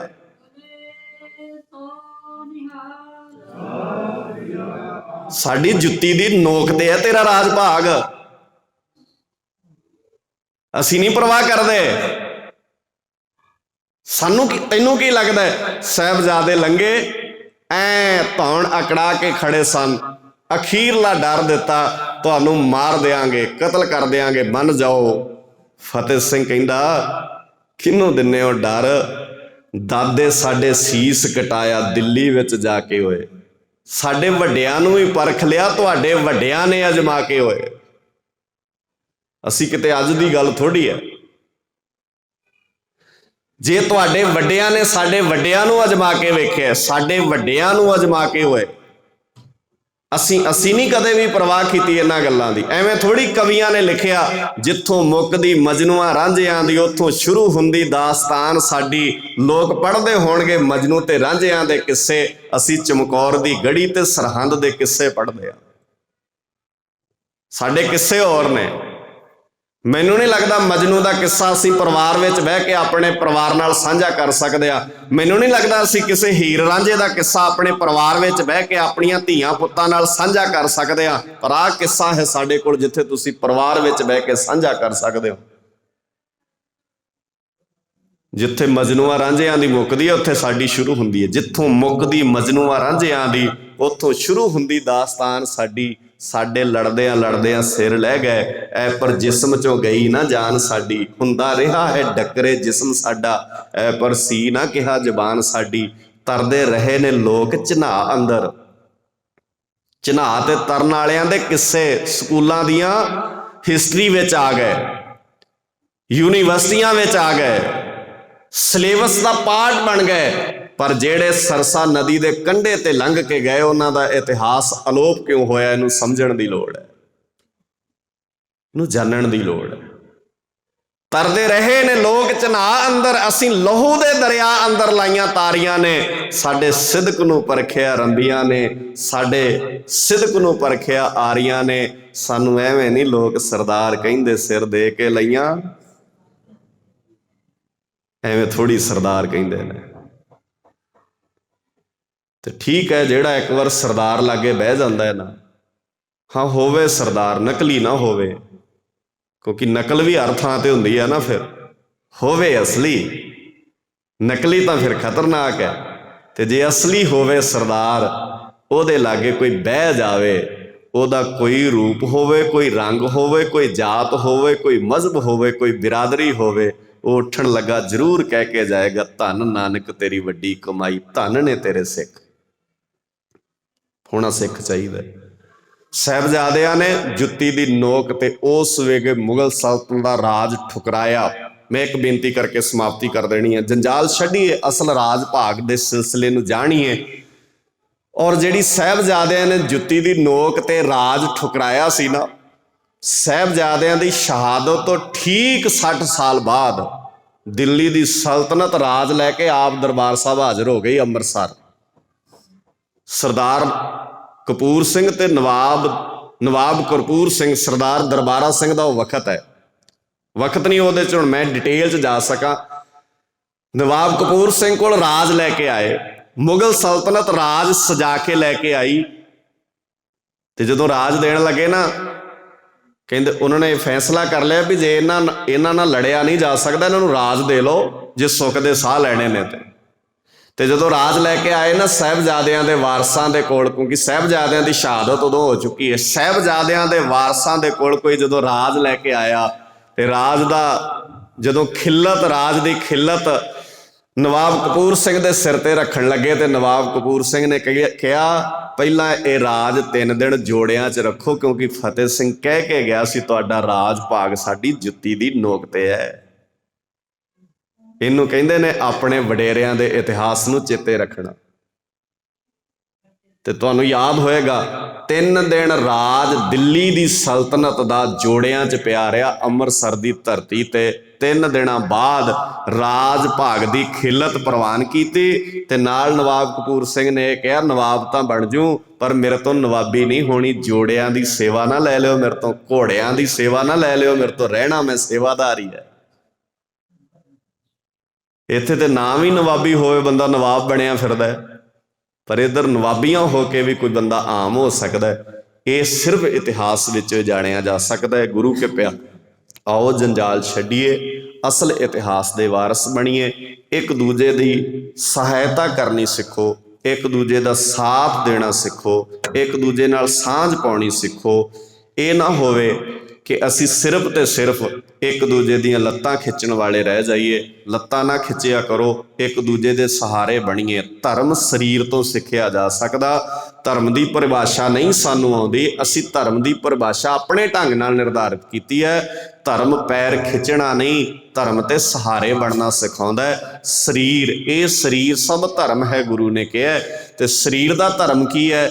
ਇੱਕ ਪੈਰ ਦੂਜੇ ਪੈਰ ਨੂੰ ਕਹਿੰਦਾ ਮਿੱਤਰਾ ਸਾਰਾ ਭਾਰ ਮੇਰੇ ਤੇ ਪਾ ਦੇ ਤੇ ਤੂੰ ਅੱਗੇ ਹੋ ਜਾ। ਤੇ ਜਦੋਂ ਉਹ ਪੈਰ ਅੱਗੇ ਹੋ ਜਾਂਦਾ ਹੈ ਨਾ, ਫਿਰ ਉਹ ਦੂਜਾ ਪੈਰ ਕਹਿੰਦਾ ਹੁਣ ਸਾਰਾ ਭਾਰ ਮੇਰੇ ਤੇ ਪਾ, ਤੂੰ ਅੱਗੇ ਹੋ ਜਾ। ਸਿੱਖੋ ਤੇ ਸਹੀ ਕਿਤੇ ਸਰੀਰ ਤੋਂ ਧਰਮ। ਤੇ ਜੇ ਕਿਸੇ ਦਾ ਭਾਰ ਵੰਡਾ ਕੇ ਕੋਈ ਅੱਗੇ ਕੀਤਾ ਜਾਂਦਾ ਹੈ ਨਾ, ਚੁੱਕ ਲਿਆ ਕਰੋ ਭਾਰ ਕਿਸੇ ਦਾ, ਉਹਨੂੰ ਕਰ ਦਿਓ ਅੱਗੇ। ਜੇ ਉਹ ਆਪ ਅੱਗੇ ਲੰਘ ਗਿਆ, ਮੈਂ ਦਾਅਵੇ ਨਾਲ ਕਹਿਣਾ ਜੇ ਉਹਦਾ ਭਾਰ ਚੁੱਕੋਗੇ ਤੇ ਕਿਤੇ ਤੁਹਾਡਾ ਵੀ ਭਾਰ ਚੁੱਕੇਗਾ ਉਹ। ਤੇ ਜੇ ਖਿੱਚੋਗੇ ਫਿਰ ਖਿੱਚੇਗਾ। ਸੋ ਗੁਰੂ ਮਿਹਰ ਕਰੇ ਸਾਨੂੰ ਇਹ ਗੱਲ ਸਮਝਣੀ ਆਵੇ। ਸਾਡੇ ਪੁਰਖਿਆਂ ਦੇ ਇਤਿਹਾਸ ਵਿੱਚੋਂ ਅੱਜ ਦਾ ਜਿਹੜਾ ਸਮਾਗਮ ਹੈ, ਸਤਿਕਾਰਯੋਗ ਮਾਤਾ ਅਮਰ ਕੌਰ ਜੀ, ਪਤਨੀ ਸਰਦਾਰ ਗੁਰਦੇਵ ਸਿੰਘ ਜੀ, ਉਹਨਾਂ ਦੇ ਪਰਿਵਾਰ ਨੇ, ਉਹਨਾਂ ਨੂੰ ਯਾਦ ਕਰਦਿਆਂ ਅੱਜ ਦਾ ਇਹ ਗੁਰਮਤਿ ਸਮਾਗਮ ਰੱਖਿਆ। ਗੁਰੂ ਮਿਹਰ ਕਰੇ ਪੁੱਤਰ ਭਾਈ ਪਰਮਜੀਤ ਸਿੰਘ ਜੀ ਝੁਨੀਰ, ਜਿਨ੍ਹਾਂ ਨੇ ਸਾਰੇ ਪਰਿਵਾਰ ਨੇ ਰਲ ਕੇ ਸਤਿਗੁਰੂ ਜੀ ਦੀ ਸੇਵਾ ਲਈ ਹੈ। ਗੁਰੂ ਮਿਹਰ ਕਰੇ ਅਸੀਂ ਇਤਿਹਾਸ ਦੇ ਵਰਕੇ ਫਰੋਲਦੇ ਰਹੀਏ। ਆਓ ਇੱਕ ਦੂਜੇ ਦੇ ਸਹਾਇਕ ਬਣੀਏ, ਇੱਕ ਦੂਜੇ ਦੇ ਸਾਥੀ ਬਣੀਏ, ਜੰਜਾਲਾਂ ਚੋਂ ਬਾਹਰ ਨਿਕਲੀਏ, ਸੋਹਣੀ ਤੇ ਖੂਬਸੂਰਤ ਦੁਨੀਆ ਸਿਰਜੀਏ। ਅਸਲ ਸੁਹੱਪਣ ਜੋ ਬਾਬੇ ਨੇ ਦਿੱਤਾ ਹੈ ਉਹਨੂੰ ਮਾਣੀਏ। ਜੋ ਸੁਹੱਪਣ ਕੋਲ ਨਾ ਹੋਵੇ ਤੇ ਬਾਬੇ ਦੀ ਬਾਣੀ ਕਹਿੰਦੀ ਹੈ ਅਤ ਸੁੰਦਰ ਕੁਲੀਨ ਚਤੁਰ ਮੁਖ ਗਿਆਨੀ ਧਨਵੰਤ। ਕੋਈ ਅੱਤ ਦਾ ਸੋਹਣਾ ਹੋਵੇ, ਕੋਈ ਅੱਤ ਦਾ ਚਲਾਕ ਤੇ ਸਿਆਣਾ ਹੋਵੇ, ਅਤ ਸੁੰਦਰ ਕੁਲੀਨ, ਕੋਈ ਉੱਚੀ ਕੁੱਲ ਵਾਲਾ ਹੋਵੇ, ਕੋਈ ਮੁੱਖੋਂ ਗਿਆਨੀ ਹੋਵੇ, ਜਿੰਨਾ ਮਰਜੀ ਧਨਵੰਤ ਹੋਵੇ। ਅਤ ਸੁੰਦਰ ਕੁਲੀਨ ਚਤੁਰ ਮੁਖ ਗਿਆਨੀ ਧਨਵੰਤ। ਮੁੱਖੋਂ ਗਿਆਨੀ ਹੋਵੇ, ਧਨਵਾਨ ਹੋਵੇ, ਪਰ ਮਹਾਰਾਜ ਸੱਚੇ ਪਾਤਸ਼ਾਹ ਕਹਿੰਦੇ ਮਿਰਤਕ ਕਹੀਏ ਨਾਨਕਾ ਜੇ ਪ੍ਰੀਤ ਨਹੀਂ ਭਗਵੰਤ। ਉਹ ਲਾਸ਼ ਹੈ। ਮੈਂ ਨਹੀਂ ਜੇ ਕਹਿੰਦਾ, ਗੁਰੂ ਅਰਜਨ ਸਾਹਿਬ ਜੀ ਕਹਿੰਦੇ ਨੇ ਉਹ ਲਾਸ਼ ਹੈ ਜੇ ਬਾਹਰੋਂ ਖੂਬਸੂਰਤ ਹੈ ਤੇ ਪ੍ਰੀਤ ਨਹੀਂ ਭਗਵੰਤ ਦੇ। ਜਿਹਦੀ ਭਗਵੰਤ ਨਾਲ ਪ੍ਰੀਤ ਹੈ ਉਹਨੂੰ ਬਾਬੇ ਨੇ ਕਿੰਨੇ ਸੋਹਣੇ ਸ਼ਬਦਾਂ 'ਚ ਕਿਹਾ, ਸਹੀ ਸੁੰਦਰ ਸੋਹਣੇ ਸਾਧ ਸੰਗ ਜਿਨ ਬਹਿਣੇ। ਅਸਲ ਸੋਹਣੇ ਉਹ ਹੁੰਦੇ ਨੇ ਜਿਹੜੇ ਗੁਰੂ ਸਾਹਿਬ ਜੀ ਦੇ ਰੰਗ ਵਿੱਚ ਰੰਗੇ ਹੁੰਦੇ। ਉਹ ਖੂਬਸੂਰਤੀ ਹੈ ਜਿਹੜੀ ਸਾਡੀ ਘਾੜਤ ਸਾਨੂੰ ਅਕਲ ਦਿੰਦੀ ਹੈ। ਤੇ ਅਕਲਾਂ ਦੇ ਸੌਦੇ ਵਿਕਦੇ ਨੇ ਇੱਥੇ। ਅਕਲ ਮਹਾਨ ਹੁੰਦੀ ਹੈ, ਸ਼ਕਲਾਂ ਦੀ ਗੱਲ ਨਹੀਂ ਹੁੰਦੀ। ਸ਼ਕਲਾਂ ਦੀ ਕੀਮਤ ਪੈ ਜਾਂਦੀ ਹੈ, ਸ਼ਕਲ ਵਿਕ ਜਾਂਦੀ ਹੈ। ਸ਼ਕਲ ਦਾ ਵਪਾਰ ਕਰ ਸਕਦਾ ਕੋਈ, ਅਕਲਾਂ ਦੇ ਵਪਾਰ ਨਹੀਂ ਹੁੰਦੇ। ਇਸੇ ਕਰਕੇ ਜਦੋਂ ਇਤਿਹਾਸ ਦੇ ਵਰਕੇ ਤੁਸੀਂ ਫਰੋਲੋਗੇ ਨਾ ਤੇ ਤੁਹਾਨੂੰ ਚੇਤਾ ਆਏਗਾ ਕੋਈ ਅਕਲ ਵਾਲਾ, ਧਿਆਨ ਨਾਲ ਵੇਖਿਓ, ਕੋਈ ਅਕਲ ਵਾਲਾ ਜਦੋਂ ਉਸ ਵੇਲੇ ਜਹਾਂਗੀਰ ਦੇ ਪੰਡਾਲ 'ਚ ਪਹੁੰਚ ਗਿਆ, ਧਿਆਨ ਨਾਲ ਸਮਝਿਓ ਗੱਲ, ਮੈਂ ਸਮਾਪਤੀ ਕਰਨ ਲੱਗਾ। ਕੋਈ ਅਕਲ ਵਾਲਾ ਜਹਾਂਗੀਰ ਦੇ ਲੱਗੇ ਤੰਬੂ ਵਿੱਚ ਘਾਹ ਦੀ ਪੰਡ ਲੈ ਕੇ ਪਹੁੰਚ ਗਿਆ। ਇਤਿਹਾਸ ਤੁਹਾਨੂੰ ਯਾਦ ਹੈ, ਘਾਹ ਦੀ ਪੰਡ ਲੈ ਕੇ ਕੋਈ ਅਕਲ ਵਾਲਾ ਜਹਾਂਗੀਰ ਦੇ ਤੰਬੂ ਵਿੱਚ ਆ ਗਿਆ ਪਾਤਸ਼ਾਹ ਨੂੰ ਮਿਲਣ। ਹੁਣ ਤੁਸੀਂ ਵੇਖਿਓ, ਜਿਹੜੇ ਬੰਦੇ ਨੂੰ ਇਹ ਵੀ ਨਹੀਂ ਪਤਾ ਵੀ ਗੁਰੂ ਹਰਗੋਬਿੰਦ ਪਾਤਸ਼ਾਹ ਜੀ ਹੈ ਕਿਹੋ ਜਿਹੇ ਨੇ, ਇਹਦਾ ਮਤਲਬ ਪਹਿਲਾਂ ਕਦੀ ਨਹੀਂ ਮਿਲਿਆ ਹੋਣਾ, ਉਹ ਕਦੀ ਉਹਨੇ ਦਰਸ਼ਨ ਨਹੀਂ ਕੀਤੇ ਹੋਣੇ, ਸਿਰਫ ਸੁਣਿਆ ਤੇ ਦਰਸ਼ਨ ਕਰਨ ਵਾਸਤੇ ਆਇਆ। ਤੇ ਗਰੀਬ ਇੰਨਾ ਆ, ਕੁਝ ਵੀ ਕੋਲ ਲਿਆਉਣ ਵਾਸਤੇ ਨੇ ਵੀ ਗੁਰੂ ਸਾਹਿਬ ਜੀ ਨੂੰ ਮਿਲਣ ਜਾਣਾ, ਲੈ ਕੇ ਕੀ ਜਾਵਾਂ। ਜਿਵੇਂ ਆਮ ਕਰਕੇ ਹੁੰਦਾ ਨਾ, ਅਸੀਂ ਜਦੋਂ ਕਿਸੇ ਨੂੰ ਮਿਲਣ ਜਾਂਦੇ ਹਾਂ ਕੁਝ ਲੈ ਕੇ ਜਾਂਦੇ ਹਾਂ, ਤੇ ਏਡਾ ਗਰੀਬ ਸੀ, ਘਾਹ ਖੋਤ ਕੇ ਘਾਹ ਵੱਢ ਕੇ ਗੁਜ਼ਾਰਾ ਕਰਦਾ ਸੀ, ਤੇ ਉਹਨੂੰ ਲੱਗਿਆ ਲੈ ਕੇ ਕੀ ਜਾਵਾਂ ਗੁਰੂ ਸਾਹਿਬ ਜੀ ਨੂੰ ਮਿਲਣ। ਫਿਰ ਮਾਤੜ ਨੇ ਘਾਹ ਦੀ ਪੰਡ ਹੀ ਕੱਟੀ ਤੇ ਘਾਹ ਦੀ ਪੰਡ ਸਿਰ ਤੇ ਰੱਖੀ, ਗੁਰੂ ਨੂੰ ਮਿਲਣ ਆ ਗਿਆ। ਵੈਸੇ ਸੱਚੀ ਮੈਂ ਹੈਰਾਨ ਹੋ ਜਾਣਾ, ਮੇਰੇ ਮਾਲਕਾ ਕਿੱਦਾਂ ਦਾ ਹੋਏਗਾ ਤੂੰ, ਅੱਜ ਜੇ ਕਿਸੇ ਨੂੰ ਮਿਲਣਾ ਹੋਵੇ ਕੋਈ ਘਾਹ ਦੀ ਪੰਡ ਨਾਲ ਮਿਲਣ ਦਿੰਦਾ? ਤੁਸੀਂ ਕਿਸੇ ਰਿਸ਼ਤੇਦਾਰੀ 'ਚ ਅਸਰ ਪਾ ਸਕਦੇ ਹੋ? ਜਿਹੜੇ ਬੰਦੇ ਦਾ ਮਕਾਨ ਨਿੱਕਾ ਹੋਵੇ ਨਾ, ਉਹਨੂੰ ਲੋਕ ਵਿਆਹ ਤੇ ਨਹੀਂ ਸੱਦਦੇ। ਜਿਨ੍ਹਾਂ ਕੋਲ ਚੰਗੀ ਗੱਡੀ ਨਾ ਹੋਵੇ, ਅਸੀਂ ਰਿਸ਼ਤੇਦਾਰੀ 'ਚ ਲੈ ਕੇ ਨਹੀਂ ਜਾਂਦੇ ਉਹਨੂੰ। ਅਸੀਂ ਸਿੱਖ ਹਾਂ, ਸਾਡੇ ਲਾਗੋਂ ਦੀ ਵੀ ਨਹੀਂ ਲੰਘਦੀ ਸਿੱਖੀ। ਸਾਡਾ ਬਾਪੂ, ਸਾਡਾ ਵਡੇਰਾ ਕਿੱਦਾਂ ਦਾ ਸੀ? ਕੋਈ ਘਾਹ ਦੀ ਪੰਡ ਲੈ ਕੇ ਮਿਲਣ ਆਇਆ, ਉਹ ਵੀ ਮਿਲਣ ਉਹ ਆਇਆ ਜਿਹਨੇ ਪਹਿਲਾਂ ਕਦੀ ਵੇਖਿਆ ਹੀ ਨਹੀਂ, ਦੀਦਾਰ ਹੀ ਨਹੀਂ ਕੀਤੇ। ਤੇ ਜਦੋਂ ਮਿਲਣ ਆਇਆ ਤੇ ਪੁੱਛਦੇ ਆ ਪਾਤਸ਼ਾਹ ਨੂੰ ਮਿਲਣਾ ਹੈ, ਪਾਤਸ਼ਾਹ ਨੂੰ ਮਿਲਣਾ ਹੈ। ਤੇ ਕਿਸੇ ਨੂੰ ਭੁਲੇਖਾ ਲੱਗ ਗਿਆ ਵੀ ਜਹਾਂਗੀਰ ਹੀ ਪਾਤਸ਼ਾਹ ਨਾ। ਭਾਰਤ ਦਾ ਉਸ ਵੇਲੇ ਬਾਦਸ਼ਾਹ ਸੀ ਜਹਾਂਗੀਰ, ਤੇ ਅਗਲਿਆਂ ਨੇ ਭੇਜਤਾ ਤੰਬੂ ਵਿੱਚ। ਜਹਾਂਗੀਰ ਦੇ ਤੰਬੂ ਵਿੱਚ ਪਹੁੰਚਿਆ, ਜਹਾਂਗੀਰ ਦੇ ਅੱਗੇ ਘਾਹ ਦੀ ਪੰਡ ਰੱਖੀ ਤੇ ਪੰਡ ਰੱਖ ਕੇ ਕਹਿੰਦਾ, ਸੱਚੇ ਪਾਤਸ਼ਾਹ ਮੇਰਾ ਜਨਮ ਮਰਨ ਕੱਟ ਦਿਓ। ਇਹਦਾ ਮਤਲਬ ਵੇਖ ਕੇ ਉਹਨੂੰ ਨਹੀਂ ਪਤਾ ਲੱਗਾ ਵੀ ਇਹ ਗੁਰੂ ਹਰਗੋਬਿੰਦ ਪਾਤਸ਼ਾਹ ਜੀ ਨੇ ਜਾਂ ਜਹਾਂਗੀਰ ਹੈ। ਜੇ ਪਤਾ ਲੱਗ ਜਾਂਦਾ ਫਿਰ ਥੋੜੀ ਕਹਿਣੀ ਸੀ ਇਹ ਗੱਲ। ਹੱਥ ਜੋੜ ਕੇ ਕਹਿੰਦਾ, ਜਨਮ ਮਰਨ ਕੱਟ ਦਿਓ, ਮੇਰੇ ਜੰਜਾਲ ਮੁਕਾ ਦਿਓ। ਤੇ ਗੁਰੂ ਹਰਗੋਬਿੰਦ ਪਾਤਸ਼ਾਹ ਜੀ ਦੀ ਜਗ੍ਹਾ ਤੇ ਜਿਹਨੂੰ ਸਮਝ ਬੈਠਾ ਸੀ ਨਾ, ਉਹ ਸਮਝ ਗਿਆ ਹੈ ਗੁਰੂ ਹਰਗੋਬਿੰਦ ਪਾਤਸ਼ਾਹ ਜੀ ਨੂੰ ਮਿਲਣ ਆਇਆ। ਮੇਰੇ ਕੋਲ ਤੇ ਲੋਕ ਮਾਇਆ ਤੇ ਦੌਲਤ ਲਈ ਆਉਂਦੇ ਨੇ, ਅਕਲਾਂ ਲੈਣ ਤੇ ਮੇਰੇ ਕੋਲ ਕੋਈ ਅਜੇ ਤੱਕ ਆਇਆ ਨਹੀਂ। ਉਹਨੇ ਅੰਦਾਜ਼ਾ ਲਾ ਲਿਆ, ਕਹਿੰਦਾ ਤੂੰ ਗਲਤ ਥਾਂ ਤੇ ਆ ਗਿਆ ਹੈ। ਜਿਹੜਾ ਆਪ ਜਨਮ ਮਰਨ ਵਿੱਚ ਪਿਆ ਹੈ, ਜਿਹੜਾ ਆਪ ਜੰਜਾਲਾਂ 'ਚ ਪਿਆ ਹੈ, ਉਹ ਕਿਸੇ ਨੂੰ ਜੰਜਾਲਾਂ 'ਚੋਂ ਕਿਵੇਂ ਕੱਢ ਸਕਦਾ ਹੈ? ਤੇ ਮੈਂ ਕਿਵੇਂ ਕੱਢ ਦਾਂਗਾ ਤੈਨੂੰ ਜੰਜਾਲ ਵਿੱਚੋਂ? ਉਹ ਕਹਿੰਦਾ, ਫਿਰ ਤੁਸੀਂ ਗੁਰੂ ਹਰਗੋਬਿੰਦ ਪਾਤਸ਼ਾਹ ਜੀ ਨਹੀਂ ਹੋ? ਕਹਿੰਦੇ ਨਹੀਂ, ਜਿਹਨੂੰ ਤੂੰ ਮਿਲਣਾ ਹੈ ਉਹਦਾ ਤੰਬੂ ਦੂਜੇ ਬੰਨੇ ਲੱਗਾ ਹੋਇਆ ਹੈ, ਗੁਰੂ ਹਰਗੋਬਿੰਦ ਪਾਤਸ਼ਾਹ ਜੀ ਉੱਥੇ ਨੇ। ਘਾਹ ਦੀ ਪੰਡ ਨੂੰ ਹੱਥ ਪਾਇਆ, ਘਾਹ ਦੀ ਪੰਡ ਚੁੱਕਣ ਲੱਗਾ। ਜਹਾਂਗੀਰ ਨੇ ਕਿਹਾ, ਠਹਿਰ ਜਾ, ਨਾ ਚੁੱਕ, ਕਿਉਂਕਿ ਕੋਈ ਦਰਸ਼ਨੀ ਭੇਟਾ ਕੋਈ ਕਿਸੇ ਨੂੰ ਮਿਲਣ ਗਿਆ ਦਾ ਤੋਹਫਾ ਅੱਗੇ ਰੱਖ ਕੇ ਚੁੱਕ ਲਓ ਤੇ ਬੜੀ ਤੋਹੀਨ ਹੈ ਨਾ। ਉਸ ਵੇਲੇ ਸਾਡੇ ਘਰ ਕੋਈ ਰਿਸ਼ਤੇਦਾਰ ਆਵੇ ਤੇ ਅਸੀਂ ਉਹਨੂੰ ਚਾਹ ਦਾ ਕੱਪ ਰੱਖ ਦਈਏ, ਨਾ ਰੱਖੀਏ ਗੱਲ ਵੱਖਰੀ ਹੈ, ਚਾਹ ਦਾ ਕੱਪ ਅੱਗੇ ਰੱਖ ਕੇ ਚੁੱਕ ਲਈਏ, ਇਹ ਤਾਂ ਆਪਣੇ ਆਪ 'ਚ ਬੜੀ ਹੈਰਾਨੀਜਨਕ ਗੱਲ ਹੈ। ਜਦੋਂ ਚੁੱਕਣ ਲੱਗਾ ਨਾ ਘਾਹ ਦੀ ਪੰਡ, ਤੇ ਜਹਾਂਗੀਰ ਕਹਿੰਦਾ, ਘਾਹ ਦੀ ਪੰਡ ਨਾ ਚੁੱਕ, ਇਹ ਦੱਸ ਇਹਦੇ ਬਦਲੇ 'ਚ ਕੀ ਲੈਣਾ ਹੈ, ਕੀਮਤ ਦੱਸ ਇਹਦੀ। ਜੇ ਕਵੇਂ ਤਾਂ ਇੱਕ ਕਿਸੇ ਥਾਂ ਦੀ ਰਿਆਇਆ ਦਾ ਰਾਜਾ ਬਣਾ ਦਿੰਦੇ ਆ, ਤੈਨੂੰ ਸੂਬੇਦਾਰੀ ਦੇ ਦਿੰਦੇ ਆ। ਪਰ ਉਹ ਸਿੱਖ ਗੁਰੂ ਦਾ ਸੀ ਨਾ, ਉਹਨੇ ਕਿਹਾ, ਬਾਦਸ਼ਾਹ ਤੇਰੀ ਔਕਾਤ ਨਹੀਂ, ਤੂੰ ਗੁਰੂ ਦੇ ਸਿੱਖ ਦੇ ਘਾਹ ਦੀ ਪੰਡ ਦੀ ਕੀਮਤ ਉਤਾਰ ਸਕੇ, ਚੁੱਕ ਲੈਣ ਦੇ ਮੈਨੂੰ। ਇਹ ਟਕਿਆਂ ਨਾਲ ਮਿਲਦੀ ਹੁੰਦੀ ਤੇ ਵੇਚ ਦਿੰਦਾ, ਪਰ ਇਹ ਵਿਕਦੀ ਨਹੀਂ ਹੈ। ਘਾਹ ਦੀ ਪੰਡ ਚੁੱਕਣ ਲੱਗਾ ਉਹਨੇ ਕਿਹਾ ਮੂੰਹੋਂ ਕੱਢ ਲੈ ਇੱਕ ਵਾਰ। ਕਹਿੰਦਾ ਬਸ ਇਹਦੀ ਕੀਮਤ ਗੁਰੂ ਹੀ ਤਾਰ ਸਕਦਾ ਹੈ ਤੇ ਗੁਰੂ ਕੋਲ ਹੀ ਇਹ ਜਾਣੀ ਹੈ।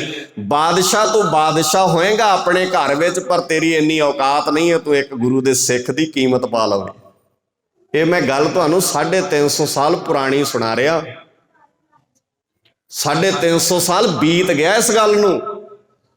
ਅੱਜ ਤੇ ਕੀਮਤਾਂ ਪੈ ਜਾਂਦੀਆਂ ਨੇ, ਆ ਤੇ ਬਹੁਤ ਸਸਤੇ ਵਿਕ ਜਾਂਦੇ ਨੇ ਬੰਦੇ। ਅੱਜ ਤਾਂ ਮੁੱਲ ਬਹੁਤ ਹੌਲਾ ਜਿਹਾ ਆ ਸਾਡਾ। ਅੱਜ ਤੇ 18 ਲੱਖ 'ਚ ਧੀ ਵਿਕ ਜਾਂਦੀ ਹੈ, 20 ਲੱਖਾਂ 'ਚ ਪੁੱਤ ਵਿਕ ਜਾਂਦਾ ਹੈ। ਅਗਲੇ ਕਹਿੰਦੇ ਨੇ ਜੇ 6.5 ਪੁਆਇੰਟ ਆਏ ਨੇ ਤੇ ਚੁੱਕੋ 20 ਲੱਖ ਰੁਪਈਆ, ਕਰੋ ਸੌਦਾ ਸਾਡੇ ਨਾਲ। ਸਿੱਖਾਂ ਤੂੰ ਸਿੱਖ ਰਹਿ ਗਿਆ ਨਹੀਂ, ਤੇਰੇ ਕੋਲ ਸਿੱਖੀ ਬਚੀ। ਸੌਦਿਆਂ ਨਾਲ ਰਿਸ਼ਤੇ ਨਹੀਂ ਹੁੰਦੇ। ਔਰ ਯਾਦ ਰੱਖਿਓ, ਜਦੋਂ ਬਾਹਰ ਨਿਕਲਿਆ ਨਾ, ਜਿਹੜਾ ਸੰਤਰੀ ਸੀ ਪਹਿਰੇ ਤੇ ਖਲੋਤਾ ਸੀ, ਜਿਹੜਾ ਬੰਦਾ ਜਿਹਨੇ ਸਾਰੀ ਵਾਰਤਾਲਾਪ ਸੁਣੀ ਸੀ ਅੰਦਰ ਦੀ, ਉਹ ਗਰੀਬ ਜੇ ਘਾਈ ਨੂੰ ਕਹਿੰਦਾ ਬੜਾ ਭੋਲਾ ਨਿਕਲਿਆ, ਘਾਹ ਦੀ ਪੰਡ ਦੇ ਬਦਲੇ ਰਾਜ ਭਾਗ ਮਿਲਦਾ ਸੀ। ਤੇਰੀ ਜਗ੍ਹਾ ਤੇ ਮੈਂ ਹੁੰਦਾ, ਇੱਕ ਘੜੀ ਨਾ ਲਾਉਂਦਾ, ਰਾਜ ਭਾਗ ਦਾ ਮਾਲਕ ਬਣ ਜਾਂਦਾ। ਤੇ ਉਸ ਵੇਲੇ ਉਹ ਗੁਰੂ ਦੇ ਪਿਆਰ ਵਿੱਚ ਭੇਜਿਆ ਸਿੱਖ ਕਹਿੰਦਾ ਇਹ ਘਾਹ ਦੀ ਪੰਡ ਦੀ ਕੀਮਤ ਨਹੀਂ ਸੀ, ਤੂੰ ਤੇ ਪਹਿਲਾਂ ਹੀ ਬਰਸ਼ਾ ਲੈ ਕੇ ਉਹਦੇ ਗੇਟ ਤੇ ਖਲੋਤਾ, ਤੇਰੀ ਔਕਾਤ ਹੈ ਵੀ ਤੈਨੂੰ ਬਾਦਸ਼ਾਹ ਪੁੱਛੇਗਾ। ਇਹ ਗੁਰੂ ਹਰਗੋਬਿੰਦ ਪਾਤਸ਼ਾਹ ਜੀ ਦੀ ਅਸੀਸ, ਗੁਰੂ ਸਾਹਿਬ ਜੀ ਦੀ ਅਕਲ ਖਰੀਦਣਾ ਚਾਹੁੰਦਾ ਸੀ, ਪਰ ਇਹ ਇੰਨੇ ਜੋਗਾ ਹੈ ਨਹੀਂ ਗੁਰੂ ਦੀ ਅਕਲ ਖਰੀਦ ਲੈ। ਘਾਹ ਦੀ ਪੰਡ ਛੱਡ, ਤੂੰ 4 ਟਰੱਕ ਘਾਹ ਦੇ ਲਾਇਆ, ਤੈਨੂੰ ਬਾਦਸ਼ਾਹ ਨੇ 1 ਕੌਡੀ ਨਹੀਂ ਦੇਣੀ ਉਹਦੇ ਬਦਲੇ। ਇਹ ਤੇ ਗੁਰੂ ਹਰਗੋਬਿੰਦ ਪਾਤਸ਼ਾਹ ਜੀ ਦੀ ਅਕਲ ਦਾ ਸੌਦਾ ਹੋ ਰਿਹਾ ਸੀ ਤੇ ਉਹ ਮੈਂ ਕਰ ਨਹੀਂ ਸਕਦਾ। ਘਾਹ ਦੀ ਪੰਡ ਲੈ ਕੇ ਹਾਜ਼ਰ ਹੋਇਆ ਗੁਰੂ ਹਰਗੋਬਿੰਦ ਪਾਤਸ਼ਾਹ ਜੀ ਦੇ ਕੋਲ। ਇਹਨੂੰ ਕਹਿੰਦੇ ਨੇ ਅਕਲਾਂ ਦੇ ਸੌਦੇ। ਐਵੇਂ ਥੋੜੀ ਬਾਣੀ 'ਚ ਲਿਖਿਆ ਅਕਲੀ ਸਾਹਿਬ ਸੇਵੀਐ, ਅਕਲੀ ਸਾਹਿਬ ਸੇਵੀਐ, ਅਕਲੀ ਪਾਈਐ ਮਾਣ, ਅਕਲੀ ਪੜ੍ਹ ਕੇ ਬੁੱਝੀਐ। ਪੜ੍ਹਿਆ ਤੇ ਬੁੱਝਿਆ ਕਿੱਥੇ ਹੈ? ਬੁੱਝ ਤੇ ਰਹਿ ਹੀ ਨਹੀਂ ਆ। ਜਿਹੜਾ ਪੜ੍ਹਾ ਰਿਹਾ ਉਹ ਕਿਤੇ ਬੈਠਾ ਹੈ ਤੇ ਪੜ੍ਹਾਇਆ ਕਿਤੇ ਜਾ ਰਿਹਾ, ਬੁੱਝੇਗਾ ਕੌਣ ਫਿਰ? ਅਕਲੀ ਪੜ੍ਹ ਕੇ ਬੁੱਝੀ ਹੈ, ਅਕਲੀ ਕੀਚੈ ਦਾਨ। ਅਕਲਾਂ ਨਾਲ ਦਾਨ ਹੁੰਦੇ ਨੇ। ਜਿੱਦਣ ਅਕਲਾਂ ਵਿੱਚੋਂ ਦਾਨ ਨਿਕਲਣਗੇ ਨਾ, ਉਦਣ ਉਸ ਦਾਨ ਵਿੱਚੋਂ ਗੋਇੰਦਵਾਲ ਖਡੂਰ ਸਾਹਿਬ ਵਸਦਾ ਹੈ, ਉਦਣ ਉਸ ਦਾਨ ਵਿੱਚੋਂ ਸਰਹੰਦ ਵਸਦੀ ਹੈ। ਗੁਰੂ ਮਿਹਰ ਕਰੇ ਸਾਡਾ ਅਸੀਂ ਇਸ ਇਤਿਹਾਸ ਦੇ ਵਰਕਿਆਂ ਨੂੰ ਸਹੀ ਅਰਥਾਂ 'ਚ ਫਰੋਲ ਸਕੀਏ। ਮਾਫੀ ਚਾਹੁੰਦਾ, ਵੀਰ ਮੈਨੂੰ ਪਰਚੀ ਲਿਖ ਕੇ ਦੇ ਗਏ ਸੀ ਵੀ 7:20 ਤੇ ਸਮਾਪਤੀ ਕਰਿਓ, ਨਹੀਂ ਤੇ ਮੈਂ 7 ਵਜੇ ਸਮਾਪਤੀ ਕਰ ਦੇਣੀ ਸੀ। ਆਪ ਸਾਰਿਆਂ ਦਾ ਧੰਨਵਾਦ। ਇਤਿਹਾਸ ਦੀਆਂ ਬਾਤਾਂ ਕਰਦੇ ਆ, ਕੋਈ ਗੱਲ ਚੰਗੀ ਲੱਗੀ ਹੋਵੇ, ਉਹ ਮੇਰੀ ਨਹੀਂ ਹੈ, ਉਹ ਇਤਿਹਾਸ ਦੀ ਹੈ, ਉਹਨੂੰ ਹਿਰਦੇ 'ਚ ਵਸਾ ਲਿਓ। ਕੋਈ ਗੱਲ ਨਾ ਚੰਗੀ ਲੱਗੀ ਹੋਵੇ, ਉਹ ਤੁਹਾਡੇ ਤੋਂ ਛੋਟਾ ਬੱਚਾ ਵੀਰ ਸਮਝ ਕੇ ਆਪਣਾ ਮਾਫ ਕਰ ਦਿਓ। ਚੰਗੀ ਗੁਰੂ ਦੀ ਹੈ, ਮਾੜੀ ਮੇਰੀ ਹੈ, ਉਹ ਮੇਰੇ ਝੋਲੀ ਵਿੱਚ ਪਾ ਦਿਓ। ਆਪ ਸਭਨਾਂ ਦਾ ਧੰਨਵਾਦ। ਪ੍ਰਬੰਧਕ ਵੀਰਾਂ ਦਾ ਧੰਨਵਾਦ, ਗੁਰੂ ਕੇ ਵਜ਼ੀਰ ਦਾ ਧੰਨਵਾਦ ਜਿਨ੍ਹਾਂ ਨੇ ਇਹ ਸਾਰਾ ਕੁਝ ਪ੍ਰਬੰਧ ਕੀਤਾ ਹੈ। ਪ੍ਰਬੰਧਕ ਵੀਰਾਂ ਦਾ ਧੰਨਵਾਦ ਹੈ ਜਿਨ੍ਹਾਂ ਨੇ ਕੋਸ਼ਿਸ਼ ਕੀਤੀ ਹੈ ਵੀ ਆਪਾਂ ਰਲ ਮਿਲ ਕੇ ਗੁਰੂ ਦੀਆਂ ਬਾਤਾਂ ਸਾਂਝੀਆਂ ਕਰ ਸਕੀਏ। ਭੁੱਲਾਂ ਨੂੰ ਨਾ ਚਿਤਾਰਦੇ ਹੋਏ ਸਾਹਿਬ ਸੱਚੇ ਪਾਤਸ਼ਾਹ ਜੀ ਦਾ ਸ਼ੁਕਰ ਕਰਦੇ ਹਾਂ। ਗੱਜ ਕੇ ਆਖੋ ਵਾਹਿਗੁਰੂ ਜੀ ਕਾ ਖਾਲਸਾ, ਵਾਹਿਗੁਰੂ ਜੀ ਕੀ ਫਤਿਹ।